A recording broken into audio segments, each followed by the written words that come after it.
Sebelum acara ini saya mulai, saya ada pantun sedikit nih. Jalan-jalan ke kota Serang, bantu bilang cakep. Mantap. Cakep. Membeli buku untuk bekal belajar. Mari Cakep. kita sambut dengan riang Studium General yang penuh ilmu dan pencerahan yang segar. Yeay, cakep. Terima kasih. Alhamdulillah, acara ini semoga bisa menjadi momentum penting untuk kita semua agar bisa menambah wawasan kita, memperluas pengetahuan kita, serta menggali lebih dalam mengenai tema bioinformatika dan kimia komputasi ini, sekaligus mempererat tali silaturahmi antara Universitas Indonesia dan Institut Teknologi Sumatera. Mudah-mudahan acara ini bisa bermanfaat bagi kita semua. Dan acara ini nantinya akan dimoderatori oleh Ibu Aditya Ayulanda serta mungkin selesainya sekitar pukul 16.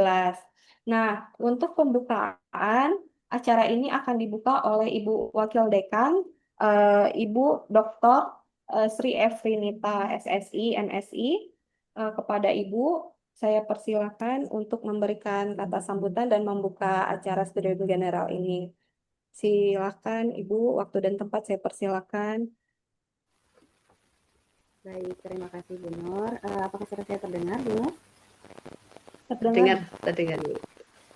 Baik, Bismillahirrahmanirrahim. Assalamualaikum warahmatullahi wabarakatuh. Waalaikumsalam warahmatullahi wabarakatuh. Yang terhormat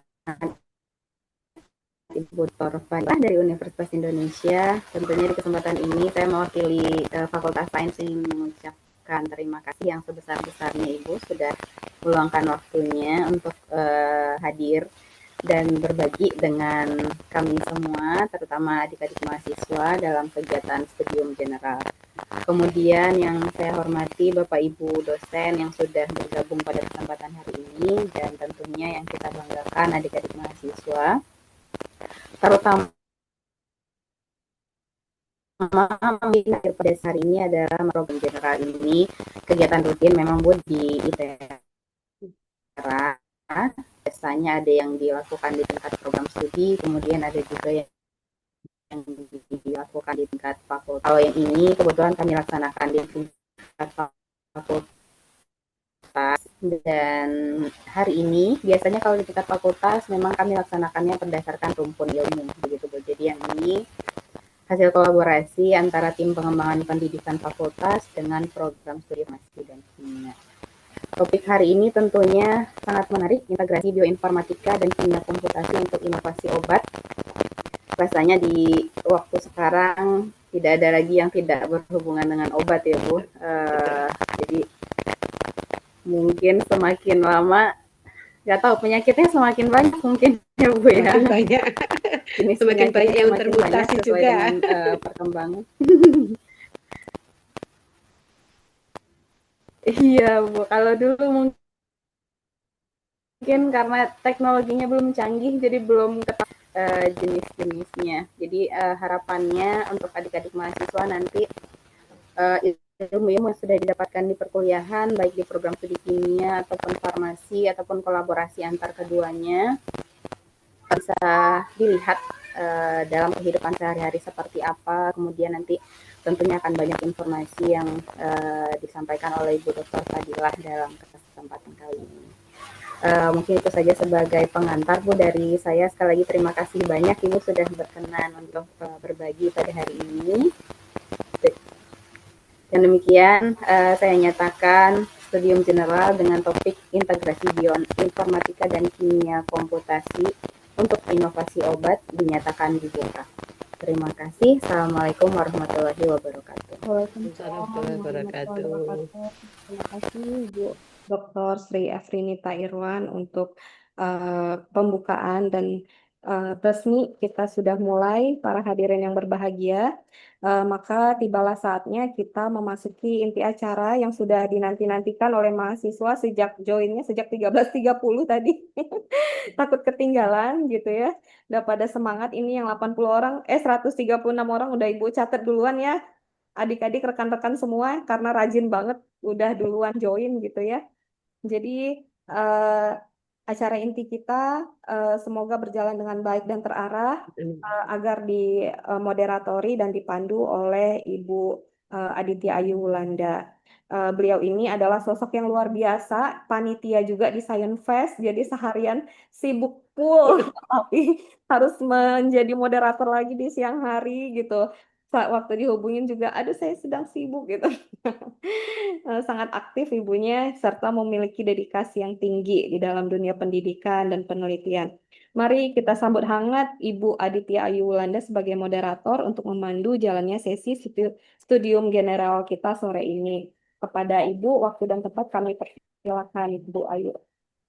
Oke, terima kasih Bu Nur Adliani. Wah, ini berlebihan ya. Tapi sebelumnya salam kenal Ibu Fadila. Halo, Rasanya kita baru berjumpa ya Ibu Fadila ya.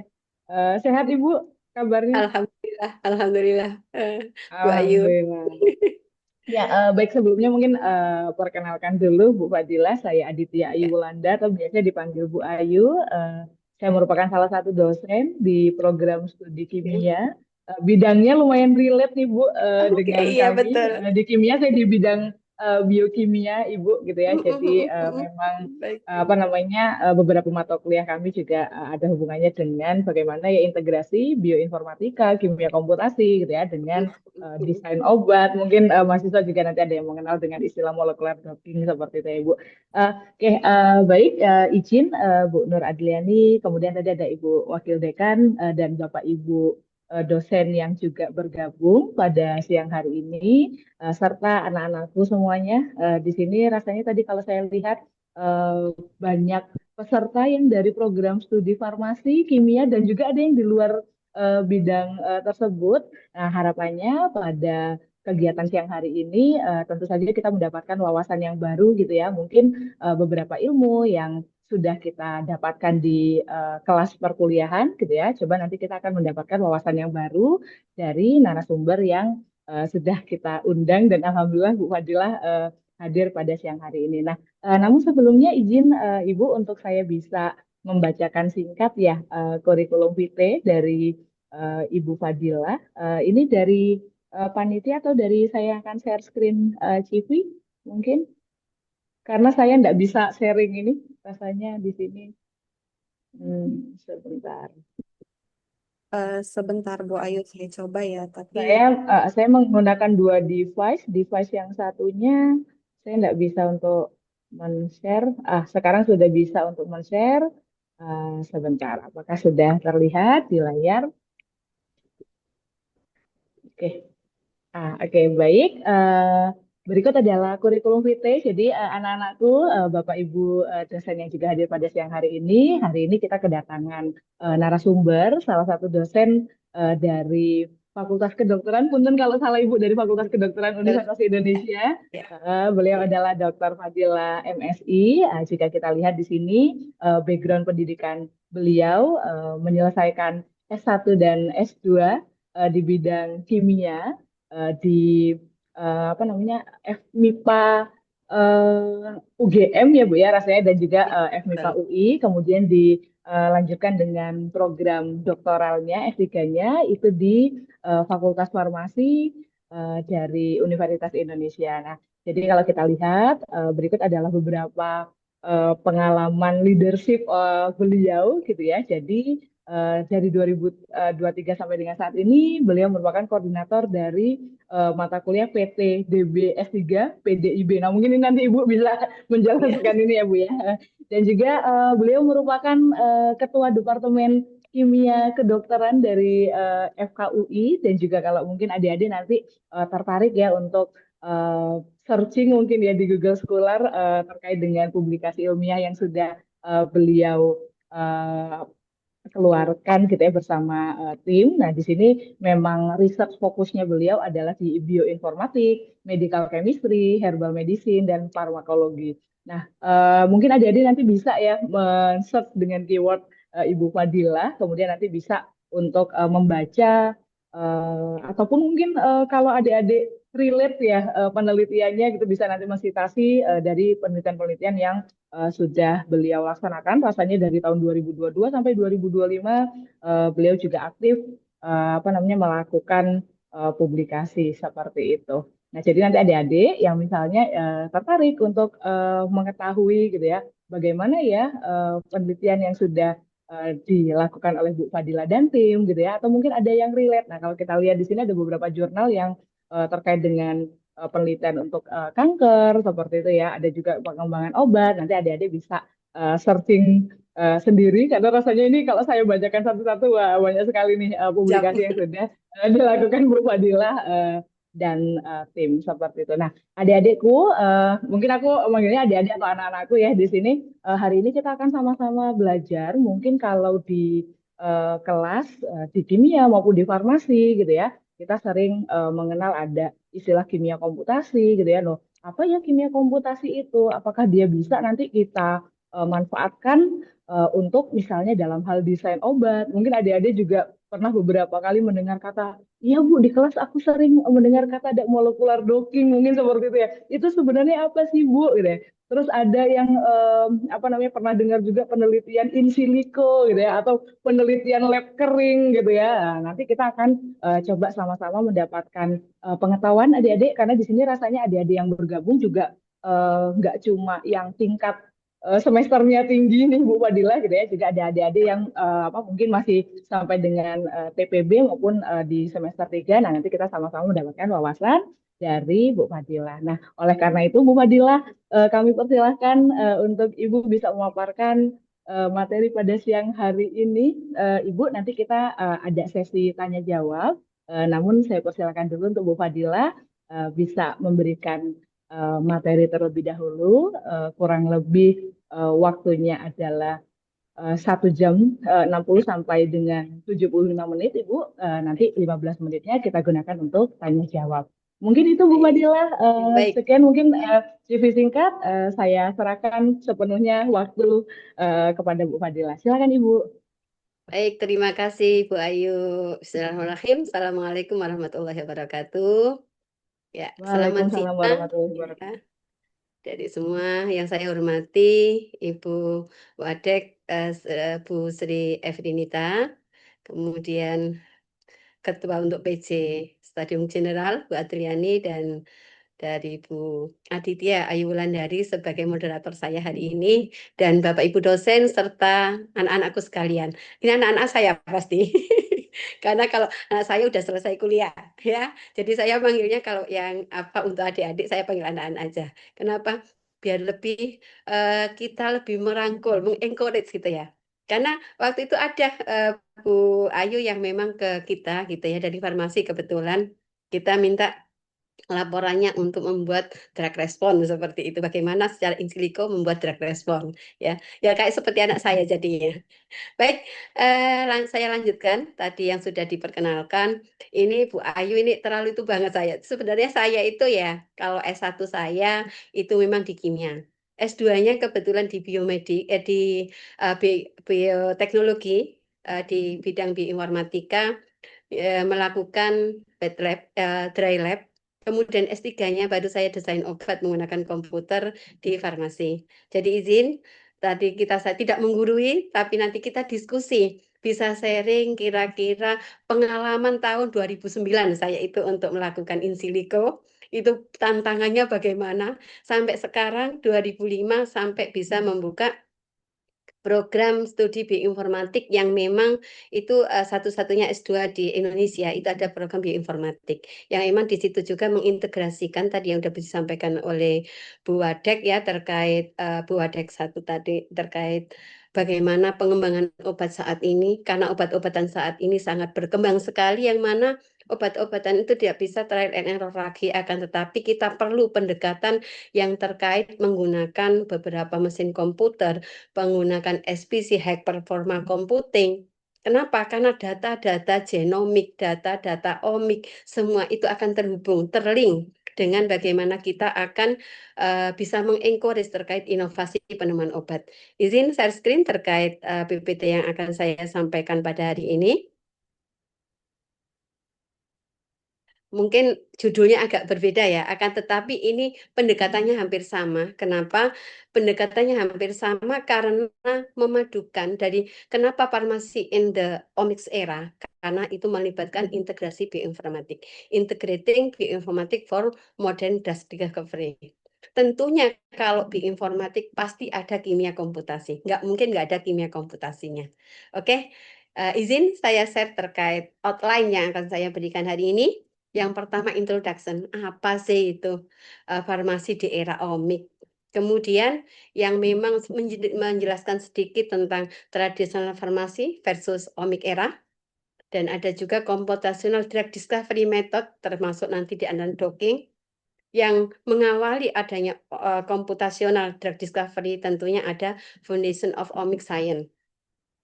Dan juga kalau Foundation of Omic Science tentunya ada biochemical air pharmacological target. Kenapa? Ada targetnya. Ada karena suatu disease itu diakibatkan oleh target suatu protein atau target dari suatu mekanisme dari protein atau hormon atau lainnya. Nah, tentunya kita tidak melupakan juga untuk drug discovery tidak hanya dari hasil hebat, tetapi juga drug design dan sintesis secara chemistry. Kemudian bagaimana cara menumpukannya, bisa kita lakukan virtual screening, dan tantangan kita ke depan bagaimana untuk computational method, kemudian drug assessment, drug efficacy, kemudian aplikasinya pada farmasi itu apa saja. Izin sedikit menyampaikan terkait introduction. Sebenarnya kan yang kita jadikan tujuan adalah kita memahami bagaimana terkait peran omik itu. Karena kalau ada integrasi omik tentunya itu bioinformatik yang akan berperan. Kenapa? Karena dari genomik, transkriptomik, metabolomik. Dari metabolit baik dari tanaman maupun dari manusia itu kan metabolomik. Hasil metaboliknya itu sebagai salah satu yang yang telah merevolusi bagaimana ilmu farmasi maupun ilmu kimia komputasi. Nah, pendekatan ini tentunya butuh orang data science juga. Kenapa? Karena dengan orang data science, untuk mengetahui sistem biologi yang pas, kemudian untuk mengetahui urutan gen itu butuh orang biologi. Kemudian urutan banyak, datanya banyak, butuh orang data science. Mekanismenya butuh orang kimia. Terhadap obat bagaimana responnya butuh orang farmasi. Jadi integrasi bioinformatika ini sebagai salah satu keyword yang memang karena data omik bersifat besar tadi, kompleks, sehingga memerlukan analisis yang canggih, sehingga bioinformatika itu menyediakan algoritma. Bagaimana bioinformatika menjelaskan secara kontemporer drug discovery untuk kita prediksikan, ya. Kemudian apa sih kira-kira identifikasi target yang digunakan? Kalau kita lihat dari sini, kalau berarti nanti kita secara pendekatan genomik ada genomik, epigenomik, metabolomik, dan mikrobiom, termasuk mikrobiom karena ada gut access ke mikrobiom. Ini sedikit cerita, contohnya saya ada kasus diare. Ternyata diare itu pada bayi maupun bahkan pada anak-anak di bawah 5 tahun, pergeseran mikrobiom, shift of mikrobiom, biom itu sangat tinggi sekali. Kenapa? Diversitas mikrobiom itu dibutuhkan. Akhirnya kita metabolomiknya apa sih yang keluar? Itu kita dengan pendekatan omik seperti ini. Nah, kalau kita jelaskan kembali terkait tradisional farmasi versus omik era, tradisional farmasi itu kita berarti ada empiric discovery dan error approach ya, pasti ada trial and error. Ini waktu melakukan target identifikasi sampai lead discovery itu membutuhkan 7 sampai 10 tahun. Ini adalah kira-kira bagaimana preclinical testing terkait berapa biaya yang digunakan, sehingga di sini untuk lead optimasi dan preclinical testing butuh 6 sampai 12 tahun. Jadi sampai rilis FDA, obat itu membutuhkan kurang lebih 15 tahun sampai 20 tahun. Dengan biaya berapa? Kurang lebih 1.000 miliar dolar ya. Itu lihat tadi kalau dijumlahkan berapa itu kira-kira. Itu hanya satu obat yang one approved by FDA. Nah, ini jadi tantangan akhirnya. Apa yang harus dilakukan? Kalau kita tidak hanya berfokus pada sintesis obat sintesis, akan tapi uji biologi yang secara klasik itu kan kita tentunya membutuhkan waktu yang lama. Akan tetapi dengan database-database tadi, kalau kita lihat sini, kalau ini versus data driven. Kenapa data driven? Karena di sini ada data omik, ya. Kalau di sini saya sebutkan ini data RNA atau DNA genomiknya. Kemudian di sini ada data protein, ya. Kemudian satu lagi kalau saya bisa menyebutkan bahwa ini adalah data senyawa kimia yang saat ini senyawa kimia itu kan banyak. Ada di PubChem, ada di GenSpider. Nah, ada di drug discover drug bank. Kemudian data mikrobiom, yang mana kesemuanya ini, omik ini, itu memiliki data yang perlu kita validasi ulang. Kita menggunakan apa? Menggunakan mesin learning. Karena adanya big data, otomatis kita ada mesin learning untuk memfasilitasi. Mesin learning itu apa? Di dalamnya ilmu kimia, komputasi juga terlibat. Pasti kalau kita membicarakan tentang komputasi, di situ pasti ada mesin learning atau artificial intelligence. Fungsinya untuk apa? Memappingkan, memprofiling bagaimana data omik ini bisa kita lakukan, bisa kita prediksikan dengan adanya mesin learning, maka akan memberikan knowledge integrasi and drug development. Fungsinya untuk apa? Memangkas tadi yang 7-10 tahun tadi bisa dipangkas dengan adanya waktu kita melakukan integrasi bioinformatik dan kimia komputasi atau dengan pendekatan artificial intelligence ini. Harapannya apa? Dengan pathway precision medicine itu akan bisa kita lakukan ke depan. Perubahan ini kan otomatis menuntut kita berkolaborasi multidisiplin, nggak bisa kita sendiri. Karena personalis terapi itu tentunya kita dengan omik bioinformatika itu dan komputasi bioinformatika ini semuanya akan menjadi atau memfasilitasi pendekatan personalis medicine ini. Jadi pengobatannya lebih personal. Kalau dulu kan pengobatan semua langsung digunakan untuk semua kayak gitu. Kemudian kalau saat ini sudah tertarget, terapi target aja EGFR pada beberapa untuk kanker breast cancer contohnya, itu udah terapi tertarget. Nah, makanya banyak kajian-kajian yang diarah ke sana. Kemudian KIRAS, kemudian ada beberapa lagi yang memang terapi tertarget saat ini sesuai dengan terapi untuk precision medicine. Ya, farmasi ini dari kegiatan farmasi genomik ini mengungkapkan bagaimana kita bergeser antara ke rasional drug design dengan memanfaatkan basis data besar ini, kemudian dilakukan kombinasi high throughput screening menggunakan komputer. Ya, dengan demikian personalisasi berdasarkan profil genetik dari pasien, kemudian dilakukan farmakogenetik, memang ini bermahal. Akan tetapi kita perlu melakukan itu sedikit demi sedikit, nggak bisa langsung. Kenapa? Karena mahal. Kalau bisa saya cerita sedikit tentang whole genome sequencing. Whole genome sequencing bakteri saja itu kurang lebih 7 juta. Kalau whole exome manusia itu kurang lebih 11 juta per sampel. Jadi yang kita lakukan dengan omik itu apa? Mahal Bu, nggak bisa dikerjakan. Bisa. Tidak ada yang tidak bisa kita kerjakan. Dengan apa? Kita lihat database-nya dulu. Karena di NCBI itu banyak, data omik itu banyak disediakan. Kenapa? Kita tentunya filosofi kita yang untuk personalized medicine ini perlu kita lakukan dari banyak hal pendekatannya. Saya harap nanti anak-anak sekalian, kemudian dari teman-teman sejawat, teman-teman Bapak Ibu dosen yang memang nanti terkait jangan menyerah, pokoknya kita itu bisa. Dengan cara apa? Kita dengan mining database. Database banyak sekali. Contohnya nanti ada Science Data, kemudian ada di NCBI, kemudian di Geo, dengan SRI ini banyak sekali, itu bisa kita manfaatkan. Makanya data driven di sini bisa kita gunakan untuk pada omik era ini bisa kita gunakan pendekatan-pendekatan tersebut. Next, saya lanjutkan terkait makanya pendekatan komputasional drug discovery itu yang tadi saya sebutkan, bagaimana kita menggabungkan simulasi in silico tadi yang sudah disampaikan Ibu Moderator, Ibu Ayu, bahwa in silico simulasi itu sebagai salah satu dry lab. Kenapa dry lab? Karena dilakukan di dalam komputer.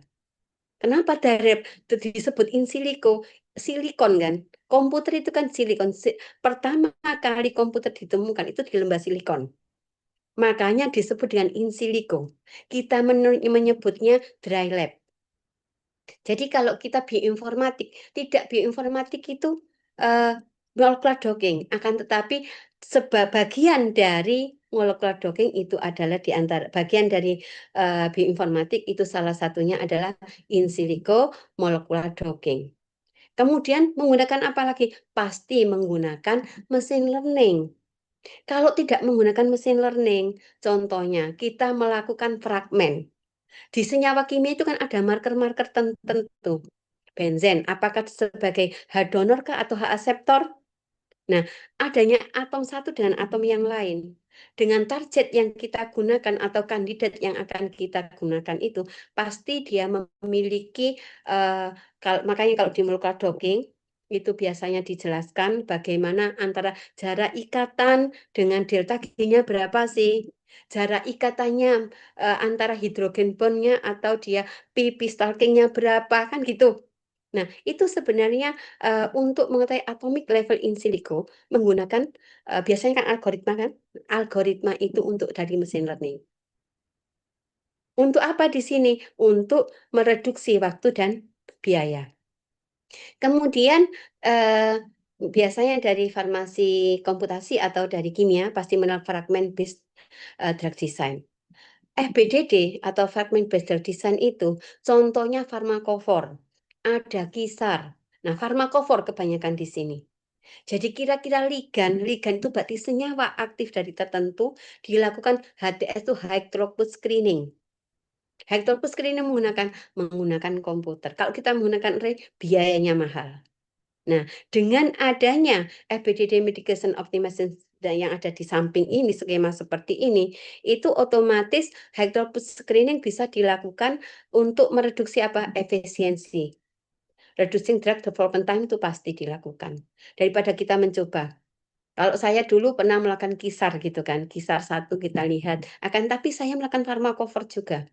Dari kandidat yang saya decoy itu kan senyawa-senyawa perancu atau senyawa-senyawa pengecoh, dia dari aktif site akan tetapi dia tidak aktif gitu kan. Jadi dia aktif yang mana dia memiliki yang gugus yang sama akan tetapi itu tidak aktif pada si aktif site yang kita gunakan. Sehingga itu perlu kita lakukan menggunakan farmakofor. Berapa training setnya, kemudian test setnya berapa, kemudian baru setelah itu kita hitung AUC-nya berapa, selektivitas kah atau dia bisa kita masukkan ROC-nya berapa, undercover-nya berapa, itu kita hitung. Untuk menghitung selektivitas dan sensitivitas.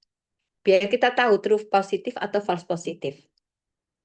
Kemudian kalau kita lihat lagi dari beberapa data tadi, dari data-data omik, tentunya ini sebagai salah satu capaian evolusi atau untuk drug discovery pada 21 century ini ya, pada perkembangan obat yang pertama tahun 91 kita lihat protein identifikasi dengan pelabelan. Akan tapi pada 94 udah mulai tuh bagaimana penemuan mTOR sebagai target dari rapamycin. Jadi obat-obat kanker ini. mTOR itu kan biar untuk sebagai obat-obatan untuk kanker. Tahun 2002 itu ada SILAC ya. Kemudian 2003 sebagai Human Genome Project. Ini yang memang terkait pendekatan omik sebagai tonggaknya omik ada di NCBI itu Human Genome Project. Itu udah komplit genome ada pada tahun 2003. Terpublikasi di Nature di 2003 140.000 gen yang mana dari situ bisa digunakan masing-masing gen tersebut pendekatan dengan farmakophore screening. Jadi pada tahun 2003 ini karena mulai omik dilakukan pendekatan obat-obatannya dengan farmakophore screening. Pada tahun 2004 mulai diidentifikasi pada target EGFR untuk nasopharyngeal cancer dan high throughput targeting dengan molecular docking tahun 2004. Jadi 2004 itu sudah mulai. Walaupun dulu udah mulai akan tetapi tonggak untuk drug discovery menggunakan omics data itu pada tahun 2004. Kemudian GWAS itu Genome Wide Associasi. Bagaimana Genome Project yang karena adanya human genome itu maka dilakukan aplikasi GWAS dengan penemuan obat. Pada tahun 2006 ada similarity assessment yang mana bagaimana struktur itu termasuk farmakofor untuk melihat bagaimana lethal dose suatu chemistry suatu bahan kimia. Kemudian pada tahun 2012 ada teknologi untuk CRISPR. Dan pada tahun 2014 itu kisar yang memang ini salah satu tonggak juga original gun menggunakan deep learning ya untuk kuantitatif struktur activity. Bagaimana sih dia menghasilkan obat itu dengan kisar ini. Nah, kemudian deep learning mulai itu tahun 2017 sampai 2020 deep learning udah menggunakan deep learning. Fungsinya untuk apa? Entry data untuk artificial intelligence jadi pendekatan integrasi bioinformatik dan kimia komputasi. Bagaimana untuk clinical trial? Untuk apa? Untuk novel target for RS treatment. Demikian juga untuk integrasi dari AI chat yang memang functionality nulis grabnya, mungkin ini dari data science ini. Data science berperan di sini. Kenapa? Karena database itu banyak. Saya sendiri kalau memang sudah ke arah untuk data science dan sebagainya, bagaimana kita untuk mining data, kalau mining data masih mending ya. Terus bagaimana kita menginput data untuk lagi memasukkan apa saja yang harus itu kan butuh orang data science. Jadi nggak bisa kita berdiri sendiri, akan tapi kita perlu berkolaborasi untuk mewujudkan evolution of drug discovery pada era saat ini untuk inovasi suatu obat. Nah, kemudian tadi sudah saya jelaskan di awal, integrasi omik ini penting. Kenapa? Dari sini update epigenomik yang memang kemudian kalau kita lihat di second layer, ini menunjukkan yang langsung berhubungan omik itu adalah bahan-bahan ini atau bahan-bahan yang kita gunakan, biochemical analysis, genomik, proteomik ini kan dari hasil metabolisme tubuh, dari hasil genomiknya, penanda kita, RNA-nya berarti transkriptomik, metabolomik yang dikeluarkan, proteomik berarti proteinnya. Akan tapi yang ada di second layer ada molekular genetik, sitogenetik, dan farmakogenetik itu memiliki peran di second layer. Yang mana ini tentunya didukung oleh pada first layer. Second layer itu kan berarti dia impact-nya dari first layer, dari teknologi omik ini. Nah, tentunya kalau tadi ada omik-omik, pasti dibutuhkan adanya biochemical. Biochemical itu apa? Berarti kalau biochemical, biokimianya bagaimana? Orang-orang yang dari biokimia pasti memahami. Kenapa? Karena dengan biochemical itu maka targeted dari senyawa-senyawa yang memang bisa dilakukan bagaimana kita mengintegrasikan computational tools, kemudian machine learning, kemudian proteome, dan kita men-screening suatu target yang kita identifikasi itu dengan gimana. Tentunya kan kita harus tahu chemical biology-nya. Makanya biasanya yang kita lakukan apa? Oh, protein, kita lakukan MALDI-TOF. Atau kalau nggak gitu kita lakukan LCM SMS untuk mengetahui urutan dari protein tersebut. Kalau gitu kita menggunakan itu dengan beberapa peralatan. Akan tetapi dari MS Dial itu tidak bisa langsung kita masukkan ke dalam data. Akan tapi itu MS Dial itu bisa kita transformasikan. Oh ternyata dia mengalami perubahan konformasi. AlphaFold contohnya. Nah, AlphaFold itu kan hasil dari pengembangan protein struktural. Ya, jadi biologi struktural itu hasil dari AlphaFold diantaranya pengembangan dari LC-MS proteomik. Menggunakan apa? Menggunakan machine learning dan artificial intelligence. Perpaduan kimia komputasi dan bioinformatik yang memang dia di situ memanfaatkan algoritma sebagai computational tool-nya. Nanti diharapkan apa? Ada drug target yang kita peroleh, kemudian harapannya therapeutic targetnya berarti dari proteinnya ya, protein yang kita gunakan, protein ini akan nanti dikembangkan lebih lanjut untuk kita gunakan sebagai drug target. Atau kalau memang kita dari biological, langsung dari pasien dan sebagainya, ya berarti sampel itu harus kita lakukan atau kita hasil optimasi. Kita melakukan, contohnya kita mau mengisolasi suatu protein. Kita melihat protein dari mana. Bisa dengan cryo-EM. Di sini cryo-EM itu ada di BRIN, tapi itu masih terbatas orangnya juga. Untuk teknologinya juga lumayan, satu cryo-EM itu harganya juga kadang-kadang kita tidak habis pikir, dengan itu akhirnya kita lakukan tetap LC-MS atau MALDI-TOF. Nah, fungsinya apa cryo-EM itu? Biological molekularnya, atau proteinnya, atau targetnya. Target ini akan divalidasi. Nah, kemudian baru kita akselerasikan kira-kira bagaimana improving drug efficacy dan safety-nya. Kemudian sebagai tambahan ya, ini terkait foundation omics science tadi tidak bisa berdiri sendiri, akan tetapi perlu artificial intelligence. Di artificial intelligence itu apa saja? Omic data model, genomic transcriptomics dan lain sebagainya. Dan tentunya ada signaling pathway. Kalau nggak ada signaling pathway, kita nggak tahu. Contohnya mencari KIGG atau kita mencari ke reaktom. Di reaktom itu kan kita nggak tahu genomik itu tersebut berkaitan dengan apa. Nah, agar kita tahu bahwa signaling pathway-nya, agar kita tahu informasi aktif site-nya itu apakah berubah atau tidak, termutasi atau tidak, atau dia terjadi perubahan konformasi, maka dilakukan molecular docking itu tadi. Makanya dengan artificial intelligence kita bisa melihat bagaimana biomarker targetnya, kemudian drug target setelah interaksi atau farmakokinetik prediksi. Kemudian untuk saat ini kita juga di FKU itu mengembangkan untuk clinical trial design. Itu sudah kita mulai pengembangan dengan menggunakan AI atau dengan bioinformatika. Pendekatannya kira-kira masing-masing pasien itu kita lihat secara genomiknya, kemudian dari genomik tersebut kita lihat untuk farmakogenomiknya kita profiling, kemudian kita hasil treatmentnya kita lihat untuk clinical trial apakah dia memungkinkan atau enggak, memiliki efficacy atau memiliki untuk kemungkinan dia resisten atau enggak, itu bisa kita prediksikan di awal. Tapi itu harus lewat genomik dulu, genomik kita lakukan profiling, baru kita lakukan identifikasi prioritasnya apa yang diberikan. Nah, ini integrasi terkait machine learning dan bioinformatik. Tadi yang sudah saya sampaikan ada lethal dosis chemistry, ada gizi chemistry, ada probe kan biasanya kita. Kemudian photo affinity, berarti ini affinity based menyebutnya. Jadi kalau kita mengambil secara bioinformatiknya, ada beberapa cara eksperimental dan ada cara komputasi. Kalau cara eksperimentalnya berarti kita melihat binding affinity-nya. Binding affinity-nya berarti dengan apa? Dengan RNAi. Kemudian dengan chemical kinetic. Ini mahal dilakukannya. Kemudian comparative profiling.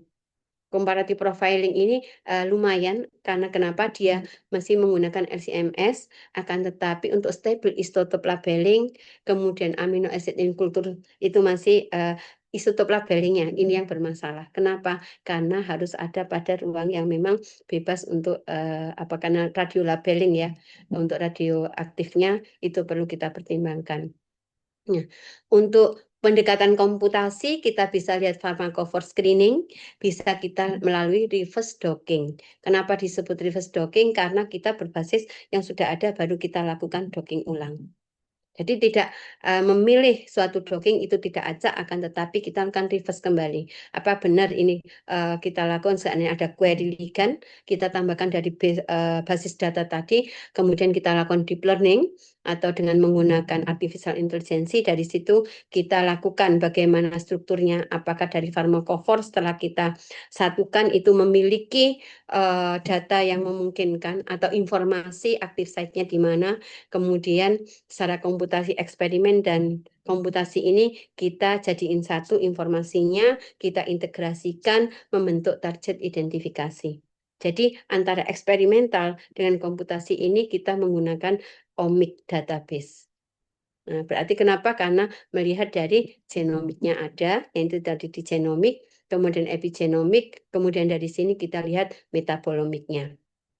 Nah, ini kalau dari sistem yang sekarang saat ini dilakukan oleh banyak pendekatan saat ini namanya PPI. PPI itu protein-protein interaksi. Ini pasti juga berdasarkan database. Kalau dari ututannya sistem biologi and pharmacology. Ini kebanyakan orang farmasi ataupun orang data science itu memanfaatkan ini. Kenapa? Semuanya itu dari database. Contohnya, saya di sini ada collection database yang mana dari literal text miningnya dia bisa kita lihat segini banyak pasien. Jadi ini semua in silico, bukan in silico, secara computerized. Ya.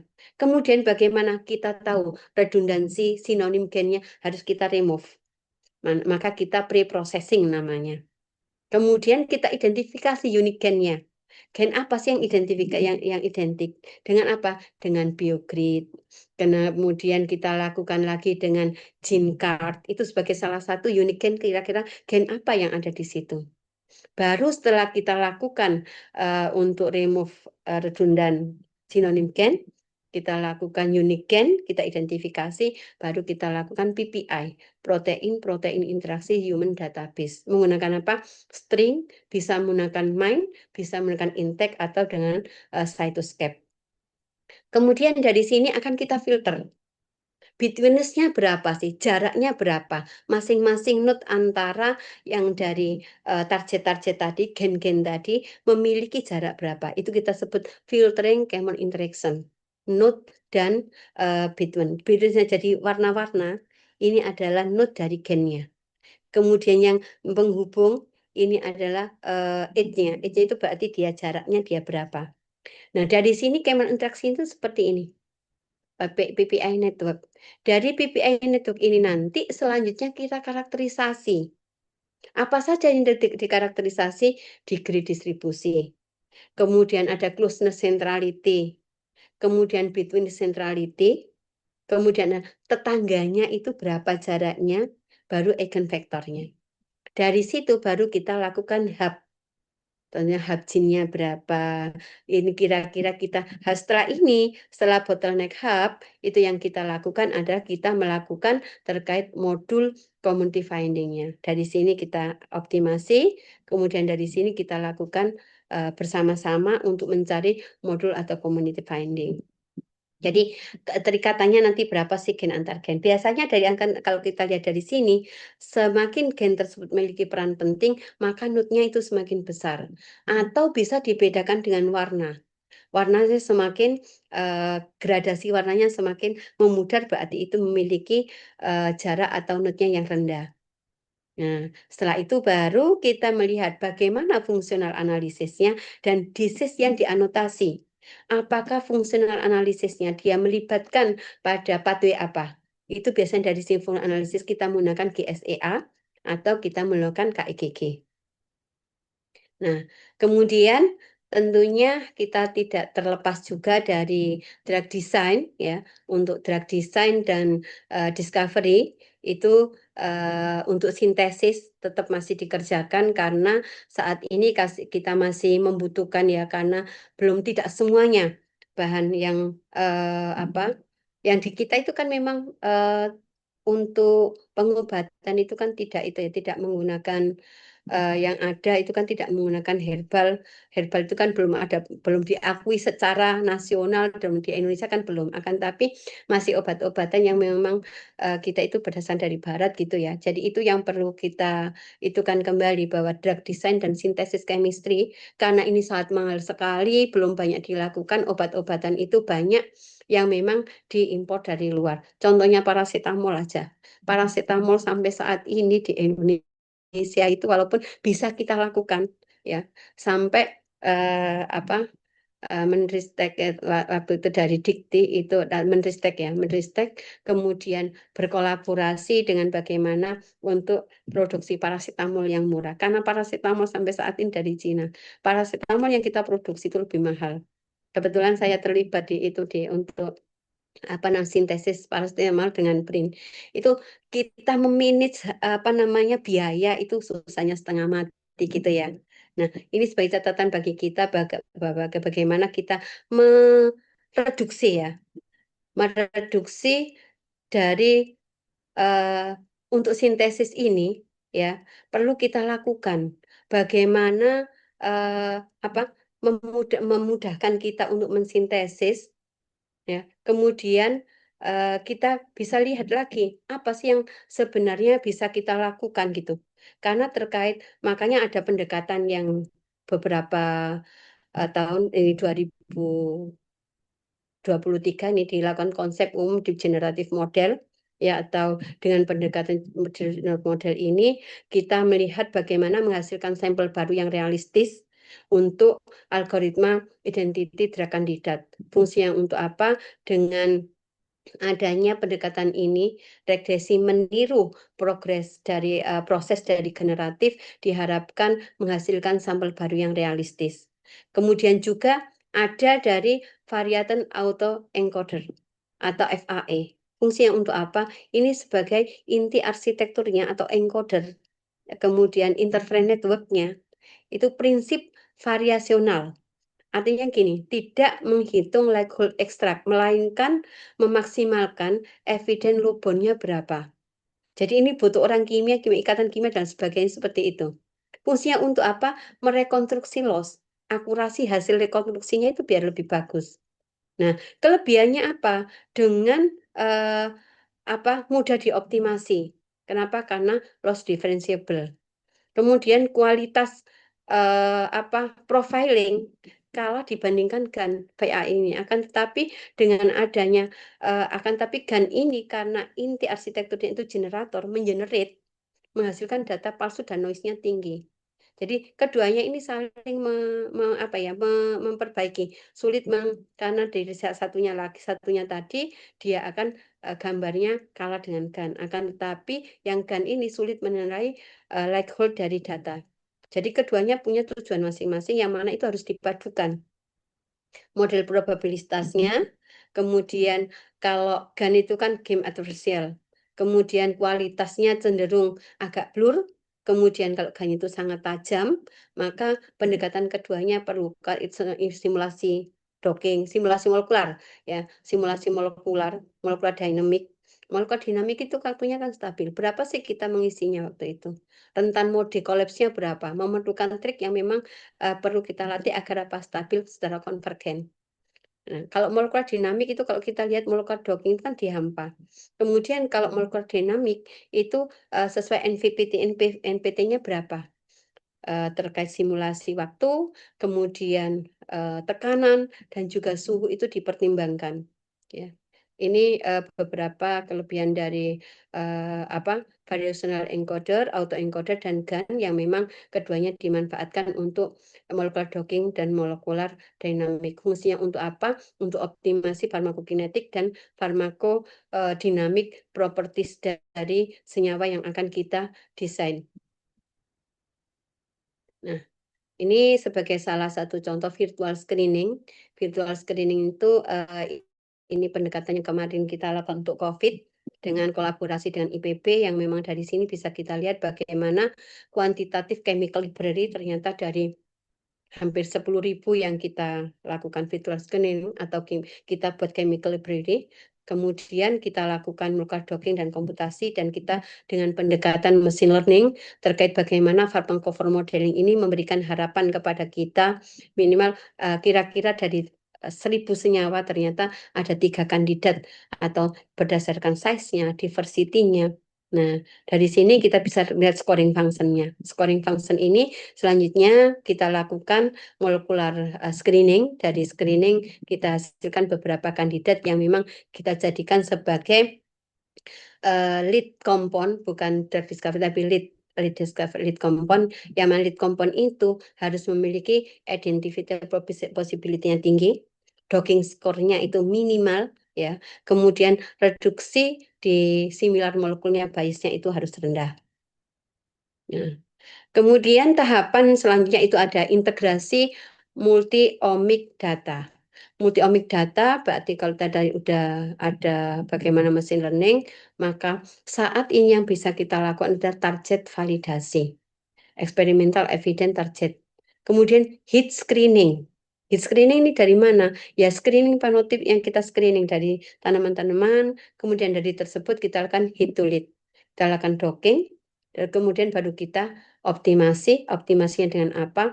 Optimasinya dengan menggunakan preclinical study, baru kita hasilkan kandidat selection. Ya. Tadi computational method tadi yang sudah saya sebutkan mungkin hanya molecular docking, akan tetapi selain molecular docking maka kita juga bisa memprediksikan bagaimana terkait toxicity ya.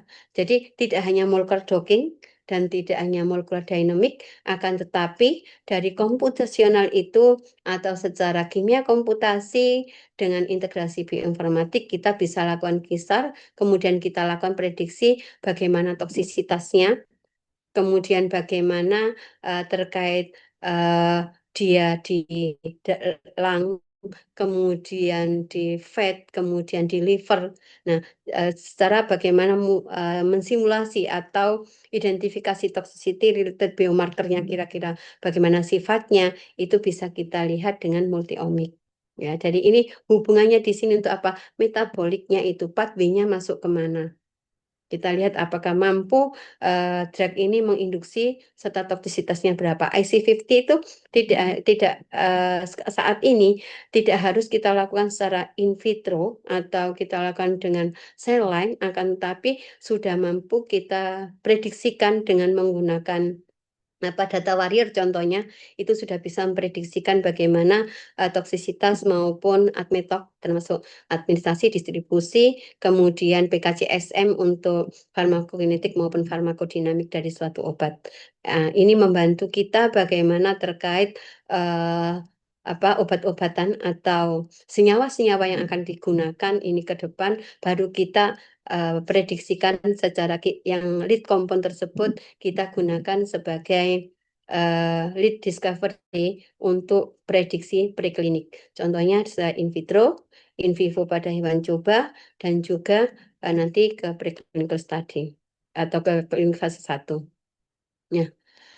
Berikut adalah beberapa translational atau aplikasi di farmasi. Yang pertama adalah personalized medicine dan pharmacogenomic. Kemudian biomarker discovery for disease and treatment response. Kemudian ada drug repurposing using omic database, kemudian reducing adverse drug reaction through bioinformatics, dan integrating omic for drug formulasi, pharmacokinetic, and pharmacodynamic. Ini sebagai salah satu contoh bahwa pendekatan omic atau pendekatan integrasi bioinformatik dengan kimia komputasi untuk farmakogenomik dan proses farmasi itu bisa kita lakukan sekali. Kenapa? Setelah dilihat dari pengurutan genom, ini dari penelitian dari Ashraf dan kawan-kawan menunjukkan kepada kita bahwa setelah diurutkan farmakogenomik dari pasien varian genetik ini mempengaruhi respon terhadap obat dengan apa? Berevolusi dari analisis satu gen, analisis selalu semua genomnya, kita lakukan varian calling. Dari varian calling itu kita bandingkan, kita kemudian kita samakan berapa sih CNV-nya. Ya, kemudian kita lihat lagi mutasinya, patternnya bagaimana. Nah, mutasi pattern, kemudian epigenetik regulasi ini bisa kita lihat phenotype variability-nya. Dari mana? Dari genotype yang terdeteksi dari hasil sekuen tadi. Maka CNV, mutasi itu bisa digunakan untuk bagaimana kira-kira treatment terhadap suatu pasien atau treatment terhadap si sampel yang akan kita gunakan. Sehingga dari sini bisa kita ketahui genetik varian itu penting, memiliki impact terhadap drug efficacy dan dosis yang digunakan. Nah, yang kedua yaitu biomarker discovery for disease treatment. Kalau kita lihat lagi bahwa biomarker genomik, kalau yang bawah ini terapi untuk biomarker discovery, respon bladder cancer, utilizing machine learning, ini sebagai studi cohort yang dilakukan di Calgary, ini berbagai, ini ada teman saya di sini, makanya saya kebetulan saya waktu itu ikut di sini dan untuk publikasinya memang saya terlibat di satunya. Nah, ini menggunakan pendekatan metode bioinformatika yang dianalisis bagaimana ekspresi gennya, estimasi tingkat kelangsungan hidup. Otomatis kalau tingkat kelangsungan hidup kemudian itu kan dihubungkan dengan klinisi. Nah, kemudian baru seleksi gen konsensus, apakah ada perbedaan atau enggak. Izin sebentar, karena ini di sini itu agak itu saya buat sebentar. Boleh, Bu.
Baik, saya lanjutkan kembali. Mohon maaf. Karena kalau saya itu nanti daripada nggak dengar sebelah yang sana ya. Jadi saya mohon maaf. Nah, ini terkait biomarker discovery for disease and treatment response dengan pendekatan bioinformatik dan kimia komputasi, maka kita juga bisa melihat bagaimana biomarker-biomarker yang menjadi dari hasil sequencing, itu kita ketahui bahwa seleksi gennya, konsensusnya, itu bisa kita lihat. Dengan pendekatan apa? Berbasis elastic net, yang mana ini digunakan sebagai teknik machine learning, menunjukkan hasil yang signifikan. Ini sejalan dengan penelitian saya yang memang pada tahun 2024, nih germline mutasi profiling of breast cancer patient using non-BRCA sequencing panel. Itu juga demikian, ternyata non-BRCA itu profilnya terlihat berbeda. Dari situ kan kita memadukan. Ternyata dengan pendekatan ini, treatment apa pada pasien yang bisa kita gunakan pada klinis. Jadi pendekatan-pendekatan ini kan teraplikatif gitu ya.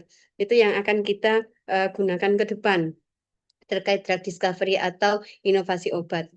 Nah, ini sudah satu contoh lagi yang tadi saya sampaikan di awal bahwa biomarker screening ini ternyata kita bisa mengidentifikasi contohnya dari DM menggunakan platform cohort dengan dia menggunakan desain cohort, memprofiling metabolit dari pasien DM. Gambaran instan, maksudnya gambaran klinisnya mencerminkan informasi fisiologis dari pasien. Jadi dari sini bisa kita gunakan untuk diagnosis dan prognosis dini. Profilingnya, artinya berarti metabolomik itu bisa kita gunakan dari pasien, itu bisa kita gunakan. Ada juga yang memang dari pasien kemarin yang saya gunakan juga dari pasien terkait breast cancer. Itu ternyata metabolitnya kebanyakan itu pada jalur glukosa atau pada jalur emang PCA piruvatnya, kemudian perubahan glikolisis itu yang banyak di situ. Antara pasien yang kanker sama pasien itu berbeda. Jadi dari situ kita biar tahu bahwa bagaimana biomarker ini bisa kita terkait pendekatan-pendekatan yang satu metabolomik, yang satu genomik. Nah, selain itu, karena ini dari sains ya, dari Fakultas Sains, kebanyakan perlu dilakukan drug repurposing. Drug repurposing itu untuk apa? Kalau kita lihat sini, multi-omic analysis. Nah, multi-omic analysis ini untuk mengevaluasi bagaimana mekanisme bortezomib dalam sel kanker payudara dari menggunakan sel kanker. Dan melanoma dan ketiganya digunakan, kemudian dari sini mengetahui, oh ternyata bortezomib itu bisa digunakan untuk drug repurposing untuk terapi kanker. Caranya seperti itu, hanya menggunakan sel lain. Itu kita bisa melakukan drug repurposing. Ini laporannya disampaikan di drug report ya, scientific report. Bisa kita, maksudnya data-data di sini kan sangat memungkinkan sekali ini bisa kita lakukan karena dengan pendekatan yang tidak terlalu mahal, akan tetapi pendekatan bagaimana transkriptomik mewakili dari terkait breast cancer menggunakan BT474, melanomanya A375 dan glioblastomanya A172. Ini secara in vitro. Nah, kemudian kita bisa juga melakukan reducing adverse drug reactive drug bioinformatik. Artinya apa? Bahwa dengan pada penelitian ini sistem biologi ya, kita bisa menggabungkan single target compound dengan teknik embedding. Kita samakan, kita gabungkan untuk embedding, kemudian dengan prediksi skala bahwa terkait protein terkait ADR. Ini adverse drug reaction. Ini melihatkan pendekatan dalam mengidentifikasi target protein yang berhubungan dengan ADR itu bagaimana. Ini kan penting untuk pengobatan yang lebih aman. Bagaimana ADR ini untuk terutama untuk orang yang farmasis ya. Jadi kita bisa lakukan itu untuk reduksi adverse drug reaction menggunakan pendekatan bioinformatics. Ada juga integrasi omik data formulasi farmakokinetik. Ini dilakukan oleh Lazaro dan kawan-kawan. Dengan pendekatan omik ini, mereka bisa melakukan bagaimana melakukan tutorial for clinical pharmacologist. Mengintegrasikan apa? Model mekanisme dalam pengembangan obat, imun, onkologi sebagai contoh. Model yang digunakan ini untuk imun terkait kanker, yang mana dia dikalibrasi, dibuktikan transkriptomik secara pada pasien klinis. Jadi pendekatannya hanya transkriptomik. Transkriptomiknya dengan apa? Dengan PCR itu bisa kita lakukan. Kemudian bisa juga dengan menggunakan pendekatan simulasi uji klinik secara virtual yang diinformasikan oleh data omik dalam pengembangan terapi kanker. Ini juga masih terkait integrasi bagaimana spasial multi-omic analysis untuk clinical trial imunoterapi respon terhadap biomarker discovery. Fungsinya untuk apa? Analisis multi-omic lagi. Ya, dari uji klinis dengan uji klinis virtual memprediksikan respon imunoterapi itu dengan penemuan biomarker. Yang mana dari pendekatan ini menunjukkan bagaimana integrasi data omik dapat meningkatkan pemahaman terhadap mekanisme terapi dan identifikasi biomarker. Ini baru, karena penelitian ini baru April 2025. Nah, ini mungkin sebagai penutup yang memang sesuai yang disampaikan oleh Bu Ayu tadi, saya hanya ingin mengencourage atau saya mengajak teman-teman, ayo kita lakukan bareng-bareng terkait simple research in omic and bioinformatik untuk penemuan obat dan biomarker. Yang pertama bisa kita lakukan farmakogenomik dan drug response. Itu berarti kita menggunakan PCR amplifikasi ya, dengan sampel dari pasien, atau kalau nggak ada mungkin bisa dari biomarker yang kita gunakan, contohnya menggunakan apa? Menggunakan sel lain, itu memungkinkan. Nah, bioinformatiknya apa? SNP analisis, kemudian genotype, dan in silico drug response prediksi. Ya, kemudian antibiotik resisten, targetnya apa? Blatem ataupun lainnya, gen-gen dari bakteri. Kita juga bisa melakukan PCR on bacterial DNA. Kita lakukan selanjutnya dengan sequence alignment, metode bioinformatiknya. Kemudian resistigen data search, dan kemudian ada data resistensi terkait REST finder, dan kita lakukan phylogenetic analysis. Yang kedua ada drug induced gene ekspresi, yang mana di sini ada mengetahui detoksifikasi gen. Dari detoksifikasi gen ini bisa kita lihat bagaimana simple untuk metodenya kita lakukan treat simple pada sel lain. Dan untuk bioinformatiknya kita melakukan pathway enrichment atau fungsional anotasi. Ya. Kemudian microbial drug target screening, ini yang mungkin untuk drug kandidat atau kimia komputasi, itu bisa ke arah sini juga. Dengan cara apa? Yang mudah? Yang mudah adalah biosintesis, fokus targetnya adalah PKS atau NRP atau biosintesis gene. Dari biosintesis gene ini nanti secara wet lab bisa kita lakukan pada isolasi DNA dari tanah atau tumbuhan hidup lainnya, kemudian kita PCR-kan. Untuk bioinformatiknya apa? Genome mining. Nah, ini bisa nih yang kimia komputasi dan integrasi bioinformatik bisa. Target prediksi dan virtual screening. Demikian juga untuk ADR yang tadi asosiasi drug gene deteksi, kita bisa lihat toksisitasnya dan metabolismenya. Simple untuk metodenya secara wet lab, kita bisa lakukan PCR pada DNA from model cell. Kemudian bioinformatik modelnya kita lakukan network analysis dan prediksi modeling for toxicity. Jadi ini pendekatannya kebanyakan secara virtual screening. Ya, tidak hanya jadi molekular dockingnya nanti berbasis data banyak, kita gunakan virtual screening. Kalau docking, kebanyakan docking kan sedikit ya, kecil-kecil itu. Paling senyawanya hanya 5, 10 kayak gitu. Nah, akan tetapi kalau untuk pendekatan ini kita perlu melakukan data yang besar. Data yang besar tersebut kita lakukan dengan PPI dulu. Virtual screeningnya itu harus menggunakan target apa yang akan kita gunakan. Nah, setelah itu baru kita lakukan terkait molekular dockingnya. Nah, take home message-nya dari Farmasi into the Omic Era terkait integrasi bioinformatik dan kimia komputasi. Yang pertama, kalau kita lagi from traditional to omic, shift from trial and error to data-driven and personalized therapy. And important of bioinformatics sebagai accelerate drug discovery, virtual screening, and molecular design. Kemudian untuk biochemical and omic target, gene, protein as metabolite, as biomarker and therapeutic target. Untuk drug safety, kita bisa menggunakan computational prediksi toxicity dan adverse drug reaction. Jadi conclusion pada hari ini, pada sore hari ini, diantaranya bahwa integrated of omic and bioinformatik itu sebagai salah satu pendekatan modern penemuan obat, terkait juga farmasis yang berkelanjutan, lebih efisien, presisi, dan aman. Harapannya seperti itu. Demikian dari saya. Terima kasih. Waktu saya sampaikan kepada Bu Ayu. Terima kasih Bu Ayu.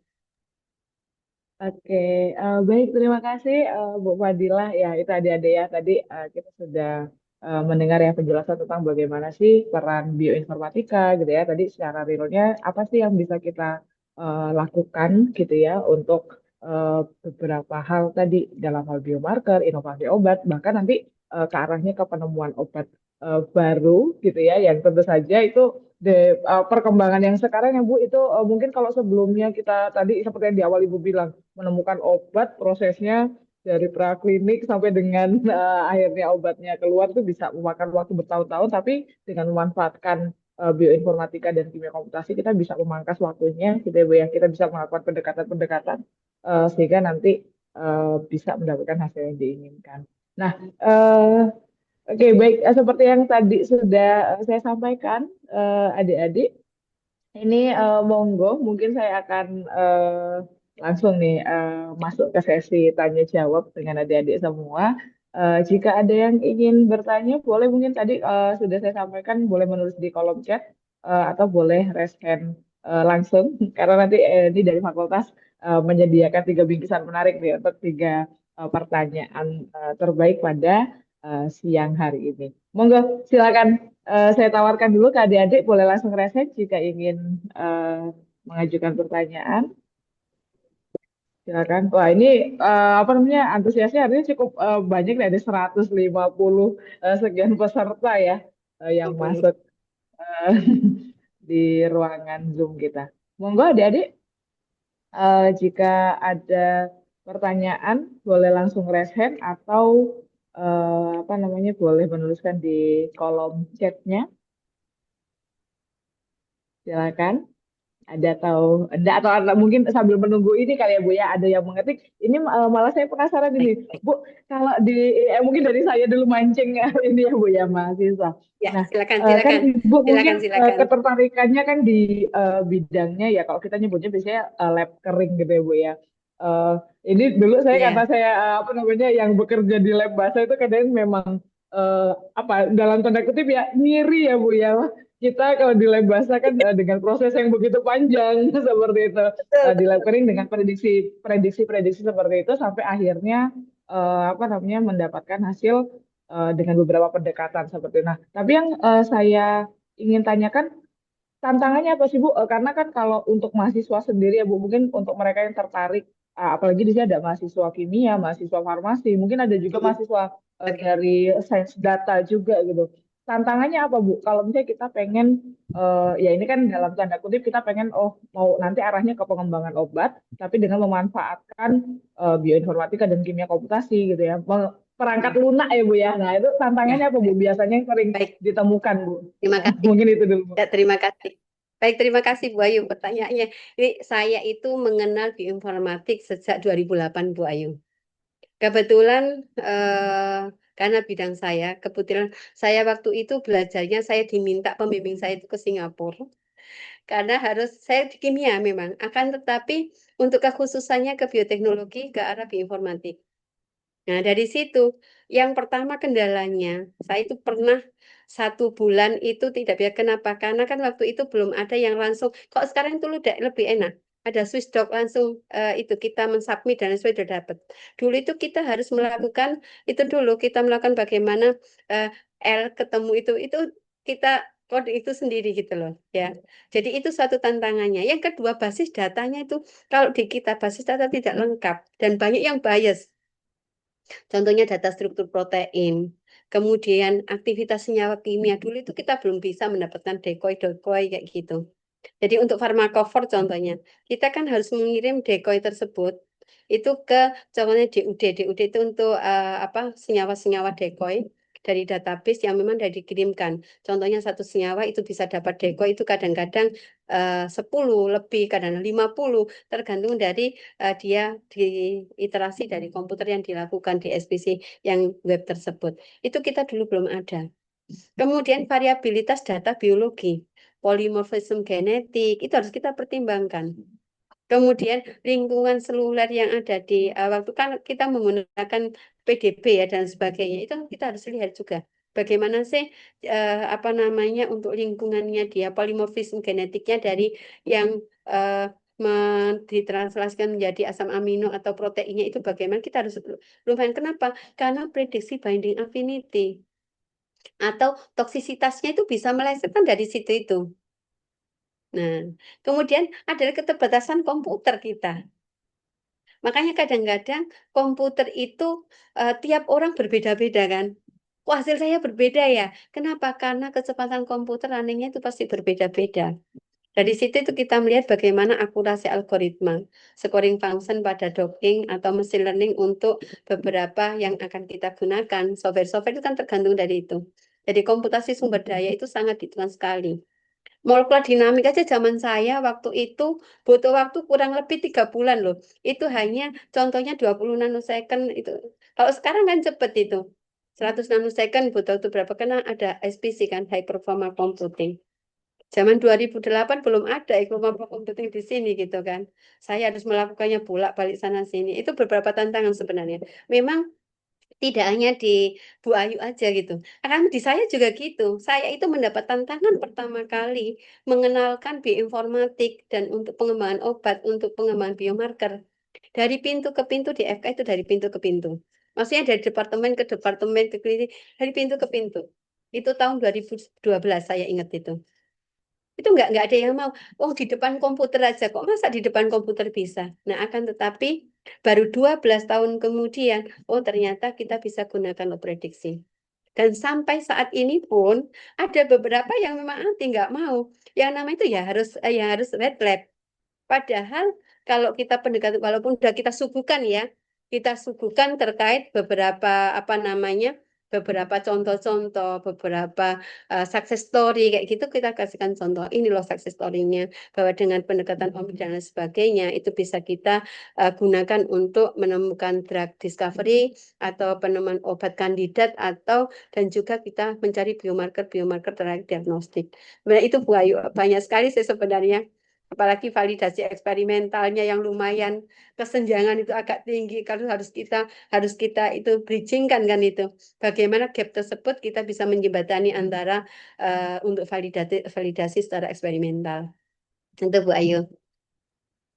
Oke, ya. Ini kayak sedikit curhat juga ya, Bu. Mungkin kami juga di sini kalau udah mau bermain dengan kimia komputasi ya, Bu, salah satu memang yang terkendala itu di device-nya ya, Bu ya. Jadi kalau mau bermain apalagi di molecular dynamic ya, Bu ya, itu beberapa waktu yang lalu beberapa mahasiswa kami akhirnya ya agak kesulitan karena memang kalau di sini kita belum punya apa namanya spesifikasi komputer yang memadai Kalau gitu.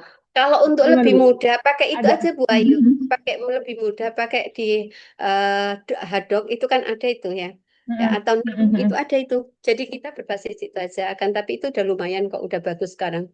Jadi web server yang kita bisa kirimkan itu, akan tapi itu kan terbatas karena kan memang dia standalone ya. Jadi bisa diakses oleh semua dan bisa dimanfaatkan semua.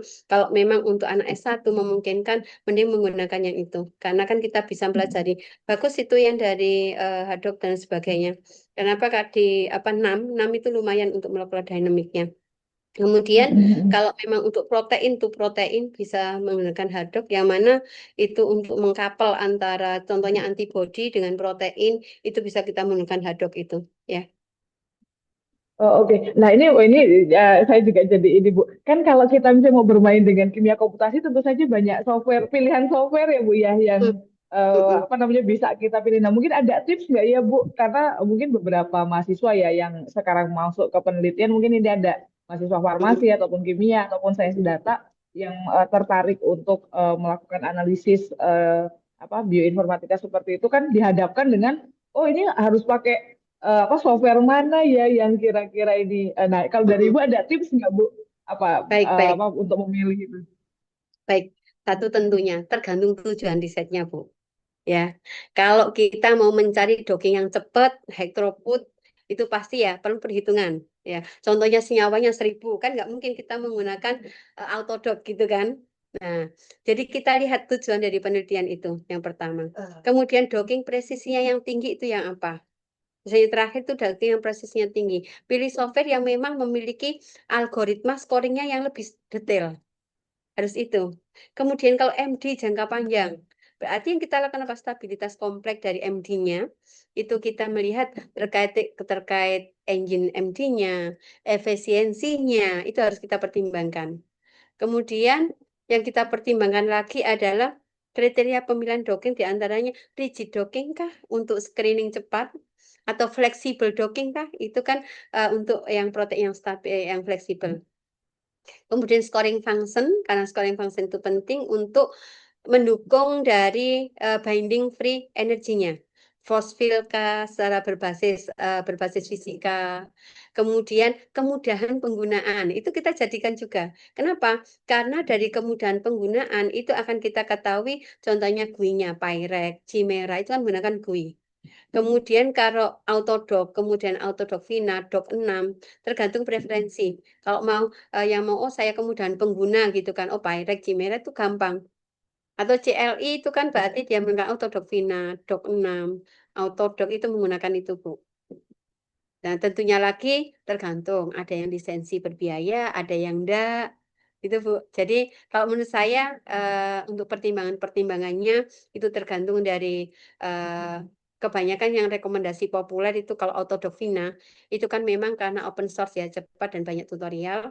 Kemudian grid atau dari Schrödinger itu juga akurasi tinggi. Kemudian tapi berbayar kalau grid itu. Kan jadi pertimbangan-pertimbangan kita seperti itu, Bu ya. Terus saat ini yang lumayan bagus itu Swissdoc, Bu. Itu lumayan bagus loh. Web base-nya atau package-nya itu lumayan bagus. Ada PP interaksinya berapa, itu dimasukkan. Kemudian ada langsung ditunjukkan 2 dimensinya, 3 dimensinya. Untuk screening ringan yang memang mahasiswa-mahasiswa itu bisa kita lakukan terkait dengan menggunakan Swissdoc ini. Itu mungkin Bu ya. Kalau untuk MD bisa Gromec atau Ember. 6 itu tadi yang saya sampaikan sih 6.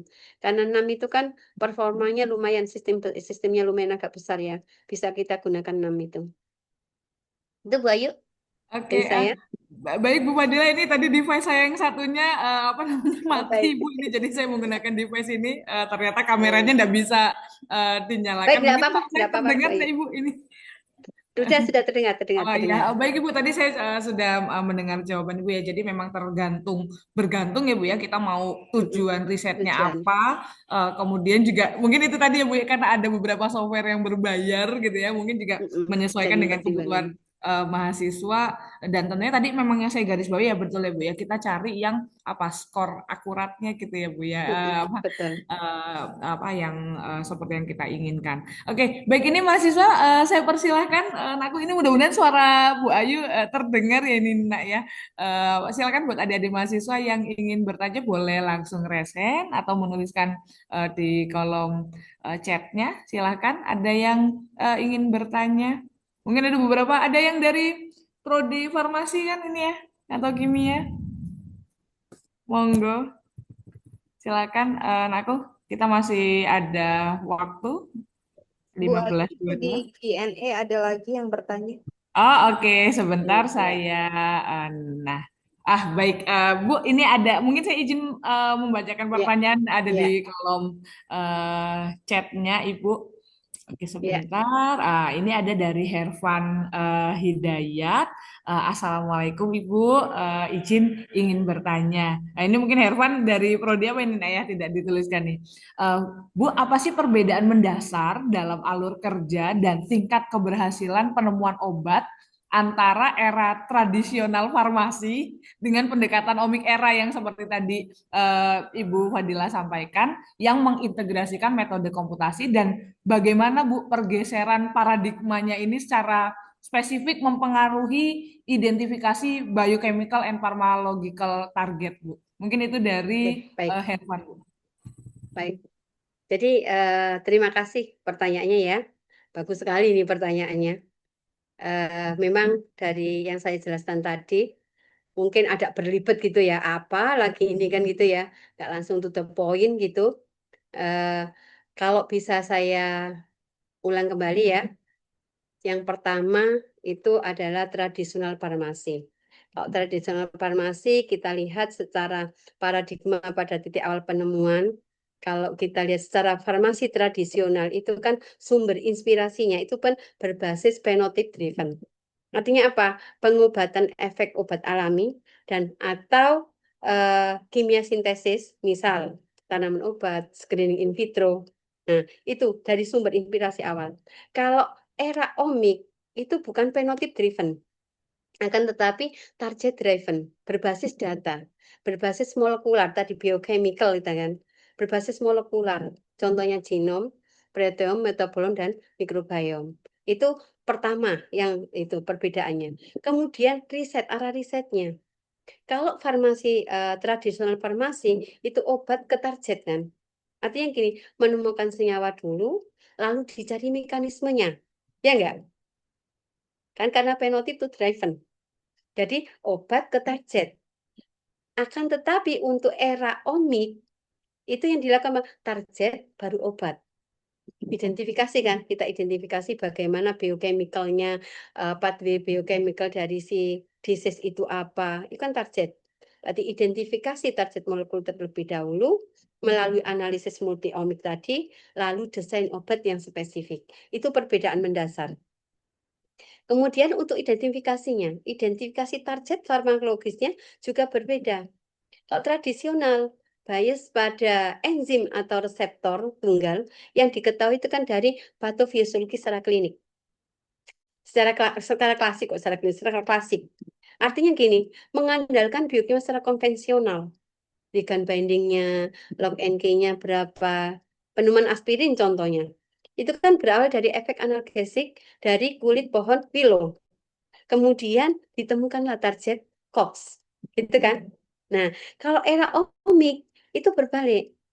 Menggunakan profil genetik, profil molekuler, contohnya mutasi BRCA, kalau transkriptomik pola RNA-nya berubah, proteomik contohnya perubahan kadar atau aktivitas jalurnya. Nah, dengan memanfaatkan ini ada druggable. Druggable itu untuk apa? Tidak terlihat oleh metode klasik gitu. Itu perbedaan besarnya di situ ya. Baik dari nanti ada beberapa dari skala kompleksitas juga demikian. Kalau dari volume data, kalau tradisional kan terbatas eksperimental gitu. Kemudian kalau omik datanya kan besar, terabyte udah. Ribuan gen dan protein itu kan banyak. Dianalisis secara bersamaan. Kemudian kalau dari segi analisisnya, kalau tradisional itu eksperimental laboratorium yang memang tertentu secara wet lab, akan tetapi kalau omik itu high throughput screening yang tadi saya sampaikan melalui jaring apa? Jaring PPI, network farmakologi atau network analysis. Itu secara mendasar untuk terkait perbedaan antar keduanya. Kemudian mempengaruhi identifikasinya tadi sudah saya jelaskan juga. Gitu ya, Hervan ya. Ya, bagaimana nih Hervan? Apakah sudah cukup menjawab? Nak, Baik Bu, terima kasih Bu atas jawabannya Bu. ini Hervan Terima prodi kasih. apa, Nak? Ngomong-ngomong. Dari Prodi Sains Data Bu. Oh, Oh, prodi sains sains data data. nih, Bu ya. Oh, pantesan. Iya Bu. Ya, big data itu harus penting itu. Big data itu kan sangat banyak sekali itu ya. Untuk infrastruktur bioinformatika yang besar, validasi biologis, itu dari sains data itu. Kita nggak bisa melakukan apa namanya pengolahan data tanpa adanya orang sains data gitu kan. Sains data itu sekarang kan karena big data. Yang tadi itu terabyte loh. Satu orang itu kalau kita sequencing, itu datanya itu kurang lebih 2 sampai 3 tera. Itu belum dilakukan analisis, itu masih raw data. Waktu kita varian calling, waktu kita lakukan anotasi, itu nambah lagi datanya.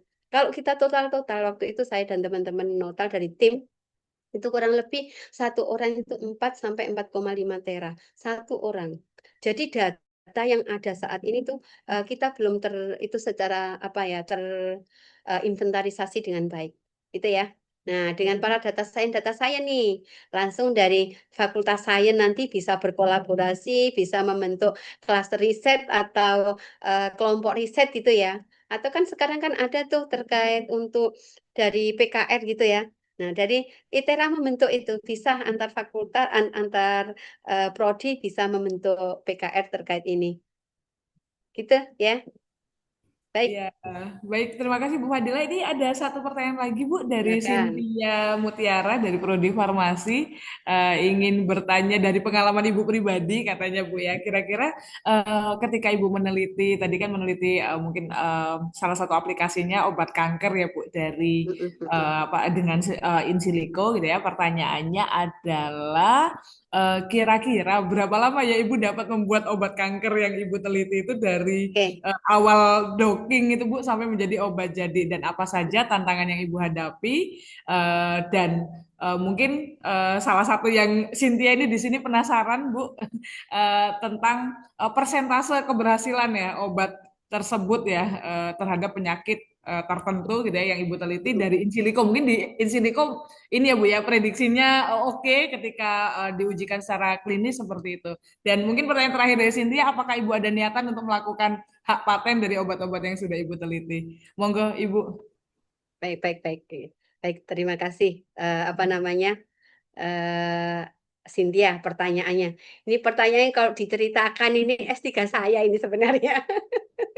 Pengalaman Baik, ininya ya, penelitiannya kalau Bu. ini benar pengalaman pribadi ini. Jadi lumayan ini, ya.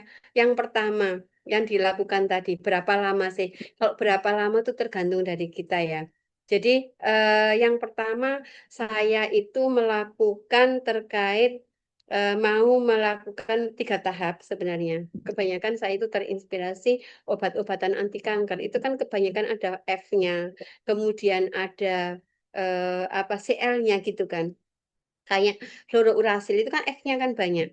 Akhirnya saya itu mensintesis, saya tandemkan antara eugenol dengan asam salisilat. Mungkin yang dari kimia atau yang dari farmasi bisa itu.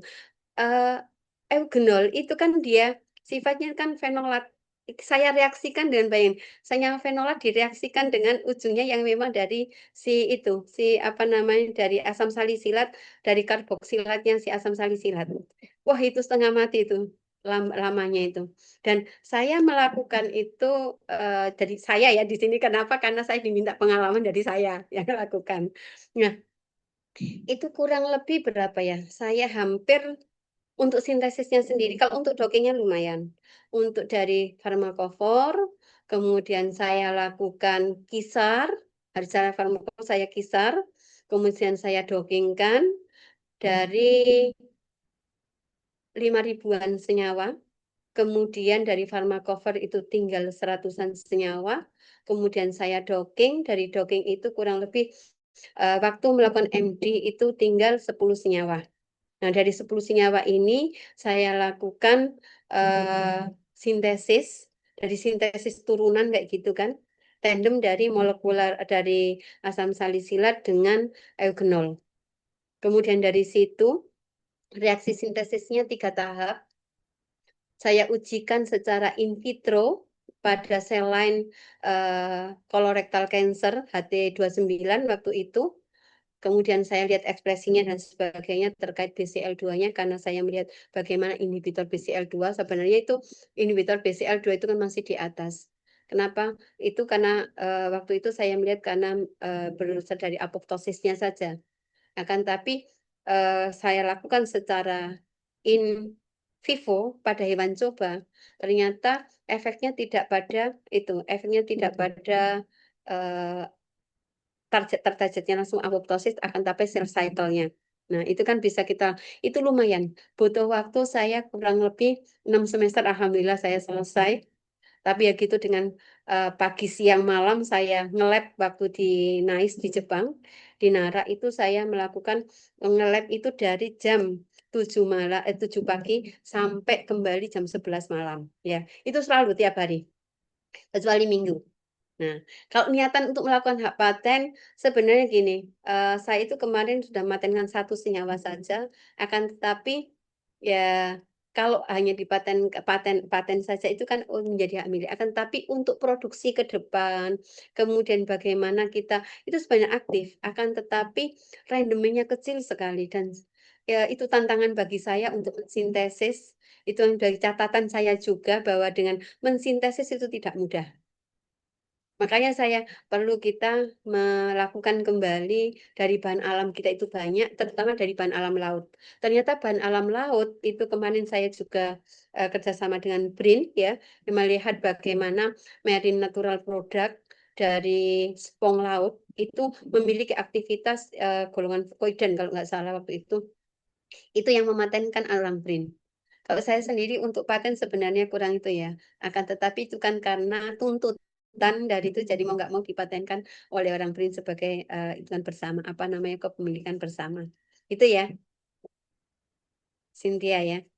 Oke, mudah-mudahan cukup menjawab ya Cynthia. Mungkin kalau diceritakan ininya Panjang panjang gitu nanti ya ya. perjalanannya ya Bu ya. Itu kalau saya kemarin tuh apa namanya 6 semester 3 tahun, tapi ya gitu. Tapi saya emang dasarnya kan dari awal sudah sebelum masuk S3 itu saya udah punya proposal, dan proposal dari awalnya emang saya ke arah itu. Jadi udah mulai dari prepare awalnya, saya harus apa, udah dipersiapkan. Gitu Cynthia.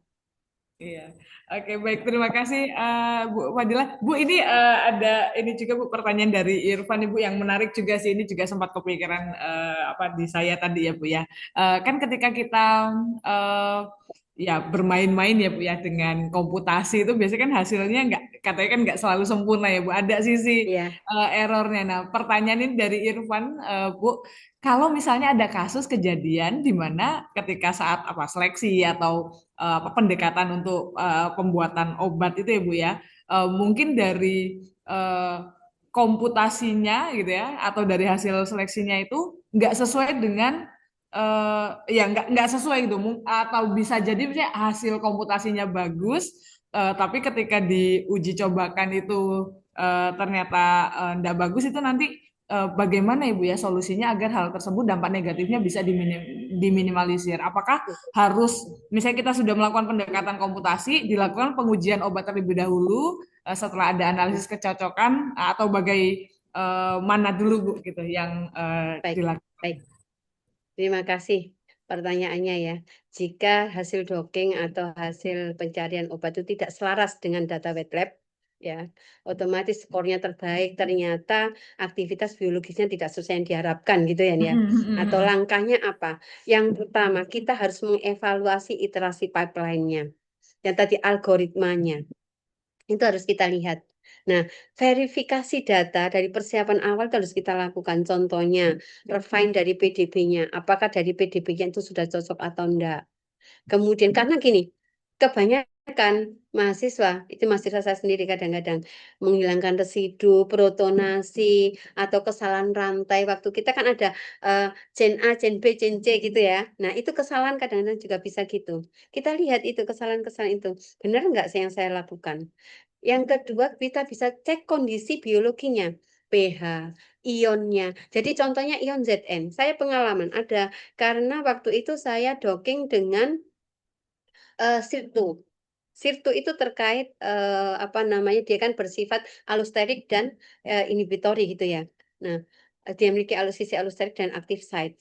Ternyata di situ ada Zn itu berpengaruh sekali. Waktu itu saya ambil. Ada ini kok bagus kayak gini, udah berjauh kayak gitulah. Akan tetapi ternyata setelah kita lihat lagi wet lab, saya coba itu secara in vitro, aktivitas biologisnya, ternyata dia nggak bagus. Apa ini? Kemudian ternyata kita lihat lagi, kofaktor tolong jangan dihilangkan. Nah, kofaktor ini apa? Karena koenzim dan sebagainya kan mempengaruhi bagaimana dia. Ya. Nah, juga demikian untuk ligand preparasinya. Kemudian yang kedua, evaluasi parameter dockingnya. Apa? Grid box. Kenapa kadang-kadang mereka melakukan dengan blind docking, ya? Pastikan ukuran grid box-nya sesuai. Makanya biasanya kan ada optimasi, RMSD-nya berapa, gitu kan ya? Kenapa? Karena untuk tahu grid box-nya agar ada di mana binding site-nya. Fungsi grid box itu di mana sih? Contohnya cara mencari saya. Mencari saya itu contohnya mencari Budila di Jakarta. Jakartanya mana kan harus jelas. Tidak ke sana kemari gitu kan. Harus kotaknya atau grid box-nya pastikan ukuran pada posisi yang sesuai. Sesuai dengan apa? Dengan ligan, native ligan. Makanya cari PDB-nya yang sesuai, ya. Kemudian scoring function-nya. Scoring function itu ganti atau kombinasikan. Contohnya, konsensus scoring dari beberapa engine. Berapa sih? Kita bandingkan. Nah, langkah selanjutnya kalau kita masih belum percaya, protein fleksibelnya. Jika kita melakukan rigid, pertimbangkan fleksibilitas docking atau induced fit. Jadi fleksibilitas dari si protein itu harus kita pertimbangkan. Kemudian lakukan redocking ulang. Untuk apa RMSD? Itu cross validasi kita. Yang sudah diketahui aktivitasnya sebagai kontrol positif atau native ligand, baru kita lakukan bahwa tetap RMSD yang bagus itu, makanya docking yang bagus harus ada RMSD-nya sebagai validasi. Ya. Nah, validasi digunakan untuk apa? Untuk mengetahui bahwa kontrol positifnya di situ loh. Aktif site-nya nggak berubah di situ. Gitu ya, itu beberapa cara untuk memang yang perlu kita pertimbangkan. Dan kalau memang kita perlu mempertimbangkan lagi, makanya tadi ADME. Ya, fungsinya untuk apa? Mempertimbangkan faktor biologis. Contohnya admetok, bagaimana sih senyawa itu tidak aktif in vitro karena kelarutannya rendah atau degradasinya bagaimana. Makanya sebelum melakukan molecular docking, kita lakukan admetok. Dan kita lakukan apa? Kita lakukan target biologis dengan Swiss target. Untuk apa? Bahwa senyawa yang kita lakukan docking itu memiliki konformasi aktif yang tidak berbeda jauh dengan hasil yang kita lakukan baik docking maupun kita lakukan secara wet lab-nya. Itu yang harus dilakukan. Gitu ya Irfan ya? Oke, mudah-mudahan cukup terjawab ya Irwan ya. Jadi artinya sebelumnya juga kita harus Iya, mengevaluasi dulu ya Bu ya, metode-metodenya betul, udah betul. apakah ada yang keliru atau tidak seperti itu. Oke, baik, terima kasih Bu Fadila. Ini saya persilakan kembali kepada adik mahasiswa. Monggo jika masih ada pertanyaan, boleh mungkin langsung resen aja nak. Kalau mengetikkannya lumayan lama, boleh langsung raise hand. Silakan. Saya persilakan nih untuk mahasiswa. Monggo, masih ada pertanyaan lagi kah? Apakah sudah cukup jelas eh, untuk kegiatan pada siang hari ini? Silakan. Ada pertanyaan lagi? Tidak? Masih ada waktu ya, Bu Nur Iya, Adliani ya, silakan. Ibu. Iya, silakan, silakan. Biar bisa kita sharing. Nggak apa-apa. Tadi yang ada yang belum, Bu, saya belum puas jawabannya, silakan. Mm-mm, mm-mm. Ditambahkan lagi, silakan. Ayo, masih ada waktu 20 menit. Nah, silakan. Ini ada yang resen, Ibu. Silakan, Yuk, silakan. Rizka Arini. Monggo, boleh langsung menyalakan mikrofonnya, nak. Baik Ibu, terima kasih atas kesempatannya Bu. Mohon maaf tidak menyalakan kamera Bu Ya, sebelumnya. nggak apa-apa, nggak apa-apa. Ya. Ya. Jadi izin bertanya Bu, jadi saya dari mahasiswa farmasi Bu, kebetulan di semester 7 ini saya mengambil topik TA-nya itu tentang molecular docking gitu ya Bu. Nah saya itu Mm-mm. izin bertanya Bu, kan kalau topik di TA saya itu terkait dengan topikal anti kandidat baru obat untuk topikal ya Bu. Nah kemudian saya ingin bertanya Bu, kan kalau misalnya untuk ADMET, parameter ADMET itu hanya apakah eh, kan memang untuk oral ya Bu, misalnya ADMET itu. Nah, saya ingin bertanya, itu masih bingung Bu, kalau misalnya topikal, apakah di absorpsinya, di metabolisme dan di metabolismenya itu kan nggak ada ya Bu, maksudnya untuk yang di eh, topikalnya. Jadi, apakah, gimana ya maksudnya, intinya, apakah kalau misalnya topikal tuh datanya itu memang lebih sedikit gitu ya Bu, untuk yang di ADMET, atau kita bisa cari data yang lain gitu Bu, di website-website mana gitu. Terima kasih sebelumnya. Baik, terima kasih untuk Rizka hari ini ya. Kalau kita ADME ya, kenapa tadi saya sebutkan ADME kan? Sebenarnya kalau ADME itu kan ADME absorpsi, distribusi, metabolisme dan ekskresi gitu kan. Itu kan kayak kita untuk apa sih? Untuk tingkat penyerapan melalui kulit mukosa, kemudian distribusi bagaimana dia di jaringan kulit dan sebagainya gitu ya. Akan tapi untuk parameter itu tadi semua kan untuk parameter topikal berbeda dengan oral gitu kan ya. Nah, maka untuk obat-obatan terkait yang bisa menembus secara sirkulasi sistemik itu yang perlu kita jelaskan kembali. Contohnya metabolisme. Enzim kulitnya itu apa? Esterase, CYP lokal, kemudian metabolisme di hati bagaimana, itu tetap bisa kita lakukan. Nah, akan tetapi untuk parameter khusus yang topikal kita tambahkan. Yang pertama, parameter spesifik diantaranya permeabilitas kulit. Ya, menilai seberapa cepat atau mudah senyawa melewati stratum corneum, ya kan? Kemudian skin retensinya. Berapa lama obat tersebut bertahan di lapisan kulit teratas? Misal epidermis, kemudian dermisnya berapa lama? Itu ada itunya, parameter-parameter itu yang emang ada di software itu bisa dilakukan itu. bukan hanya pada kadar plasma kan, akan tetapi itu bagaimana penetrasinya, kemudian penetrasi rate-nya, kecepatan dari obat untuk menembus tiap sentimeter itu kan bisa diukur, itu ada itunya log P atau koefisien partisi dari log P solubility. Ya, sifatnya apa? Lipofilik, moderat atau enggak. Makanya di situ ada pKa dan ionisasi. pKa itu kan bisa diukur bisa diukur dari parameternya menggunakan bentuk non-ion atau ion, penetrasi membran atau enggak, ya. Jadi ada beberapa kriteria-kriteria yang memang bisa kita lakukan. Contohnya kalau memang kita mau untuk mendukung, itu bisa kita lihat dengan ADME klasik tetap dicek tetap, kemudian permeabilitas, flux, kemudian retensi, iritasi itu perlu ditambahkan untuk uji in silico, ya. Seperti itu, Rizka, apakah sudah cukup menjawab, Nak? Baik, sudah sangat menjawab Ibu. Terima kasih. Oke, baik. Nah, ini Rizka tadi sedikit curhat ini ya Bu ya, topik TA-nya ya rasanya ya, Ya, mulai nggak apa-apa, silakan. bermain molekular docking ya Ada Rizka. Topcat itu, menggunakan Topcat aja di sana nanti. Topcat kan dari Biovia itu ada, ya. Itu ada prediksi toksisitas dan juga ADME berbasis kisaran. Memang dia sangat memungkinkan sekali itu ya. Atau untuk direct nexus itu memungkinkan, itu in silico. Kemudian dia digunakan untuk iritasi, sensitasi juga bisa digunakan itu. Nanti tinggal masukkan senyawanya, dari senyawanya itu akan dicek bagaimana terkait atau dermbin. Dermbin itu bisa prediksi skin permeabilitas, log Kp-nya berapa. Kemudian dermal absorpsinya berapa untuk senyawa kimia tertentu. Gitu ya. Oke, mudah-mudahan cukup Oke. menjawab. Nah, ini ada satu lagi Bu, ini mahasiswa Ya. Ika Putri dari farmasi Bu, yang juga sepertinya topik penelitiannya ke arah molekular docking Bu. Nah, jadi dari pertanyaannya Ika itu adalah jadi pada saat ini Ika sedang proses studi literatur Bu.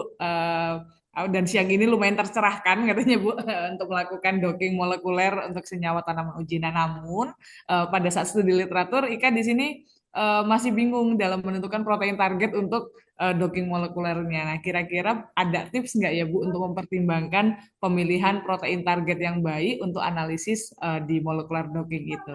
Seperti itu Ibu dari Ika. Baik, terima kasih Mbak Ika Putri ya. Yang pertama, tadi sudah saya sampaikan ya, bahwa bagaimana menentukan target protein. Kalau kita kan punya database ya, database kita itu banyak sekali.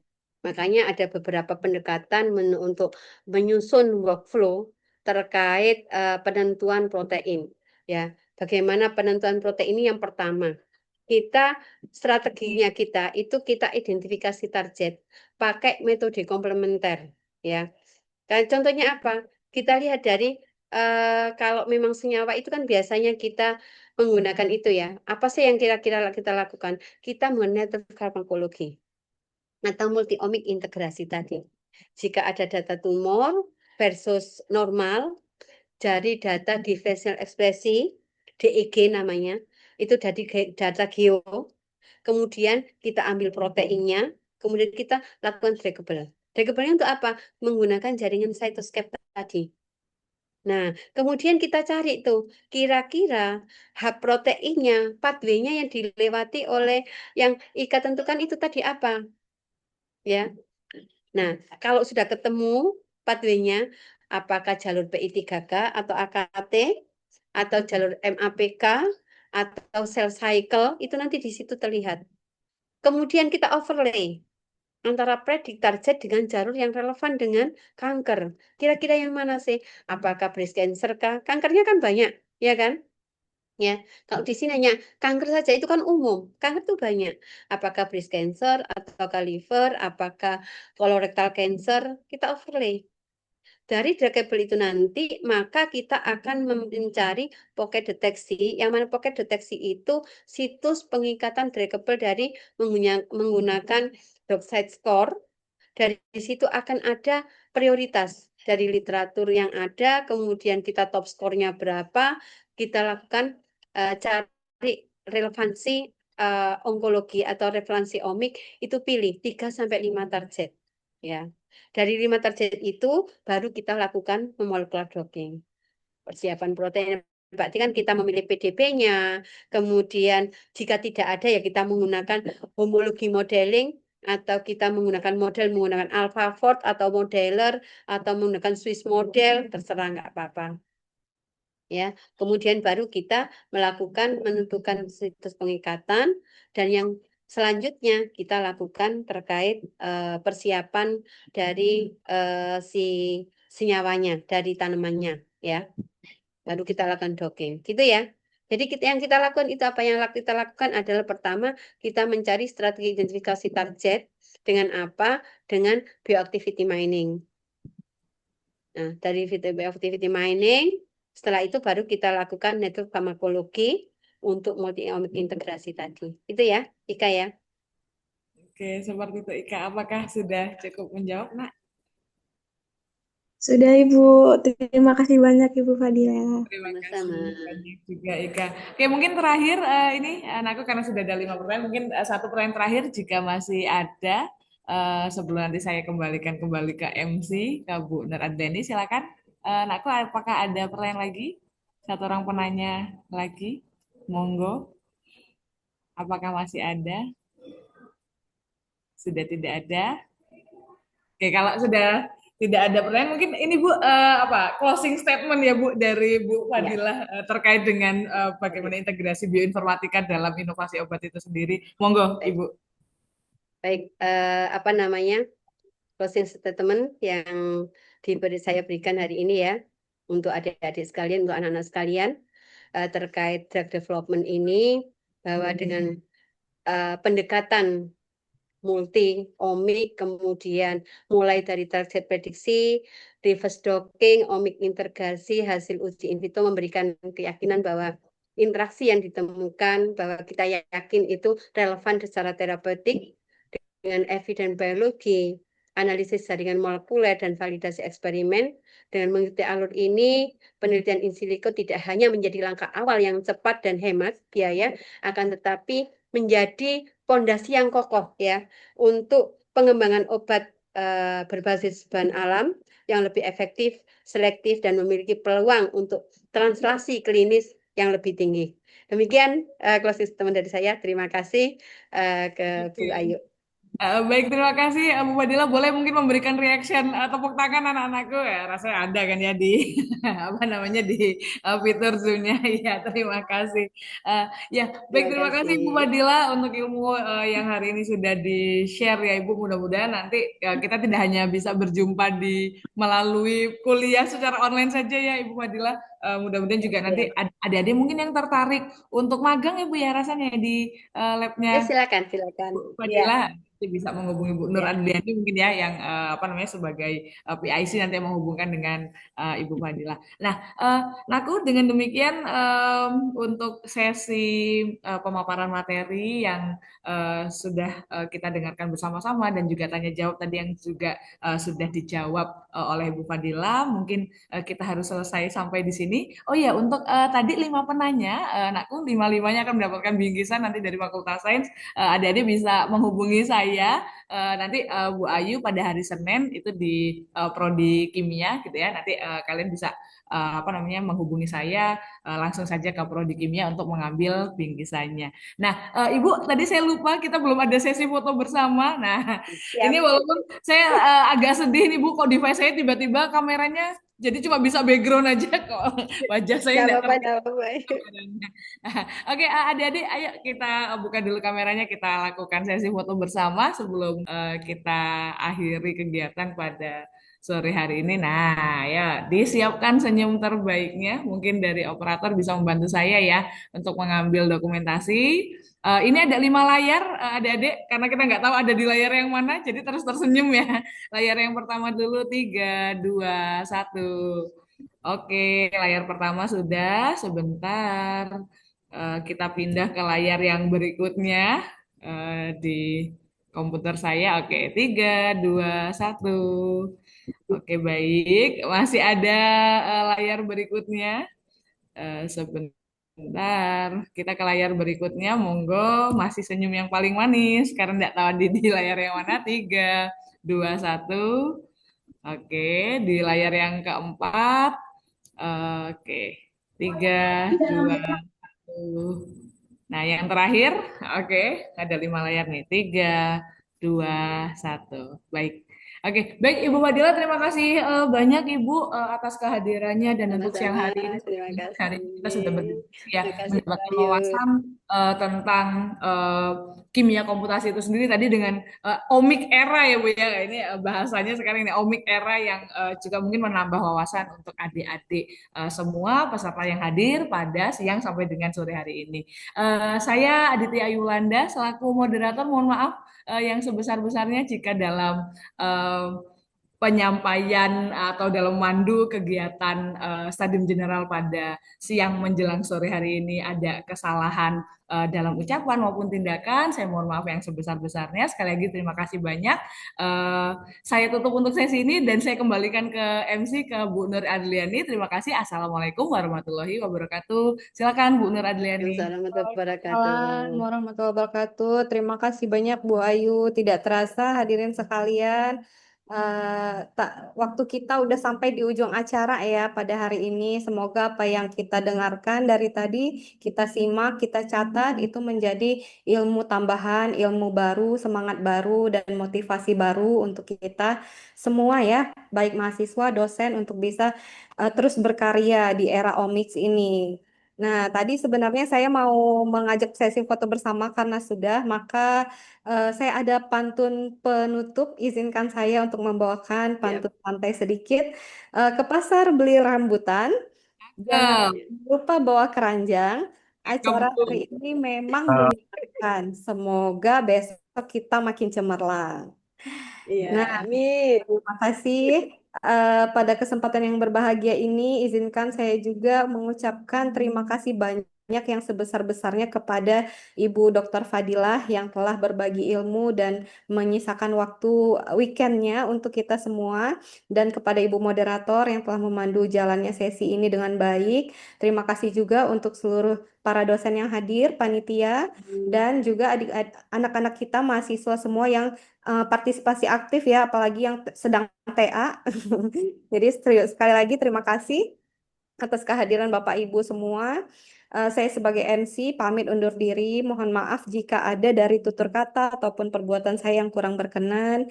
Saya akhiri acara kita hari ini. Wassalamualaikum warahmatullahi wabarakatuh. Waalaikumsalam warahmatullahi Assalamualaikum wabarakatuh. warahmatullahi Terima Terima Terima kasih kasih kasih Ibu. Ibu. Bu Adriani. Terima kasih Ya, semua. sama-sama Eh, Ibu. kita Terima kasih. kolaborasi ke depan. Monggo silakan. Iya Bu, Izin kami pamit Bu Adriani, Bu Ayu, semua terima kasih Bapak banyak Mangga Ibu Ibu, mangga. dosen. Terima kasih banyak Ibu. Assalamualaikum ya, izin pamit Ibu ya. ya. Assalamualaikum. Waalaikumsalam Waalaikumsalam warahmatullahi warahmatullahi wabarakatuh. wabarakatuh.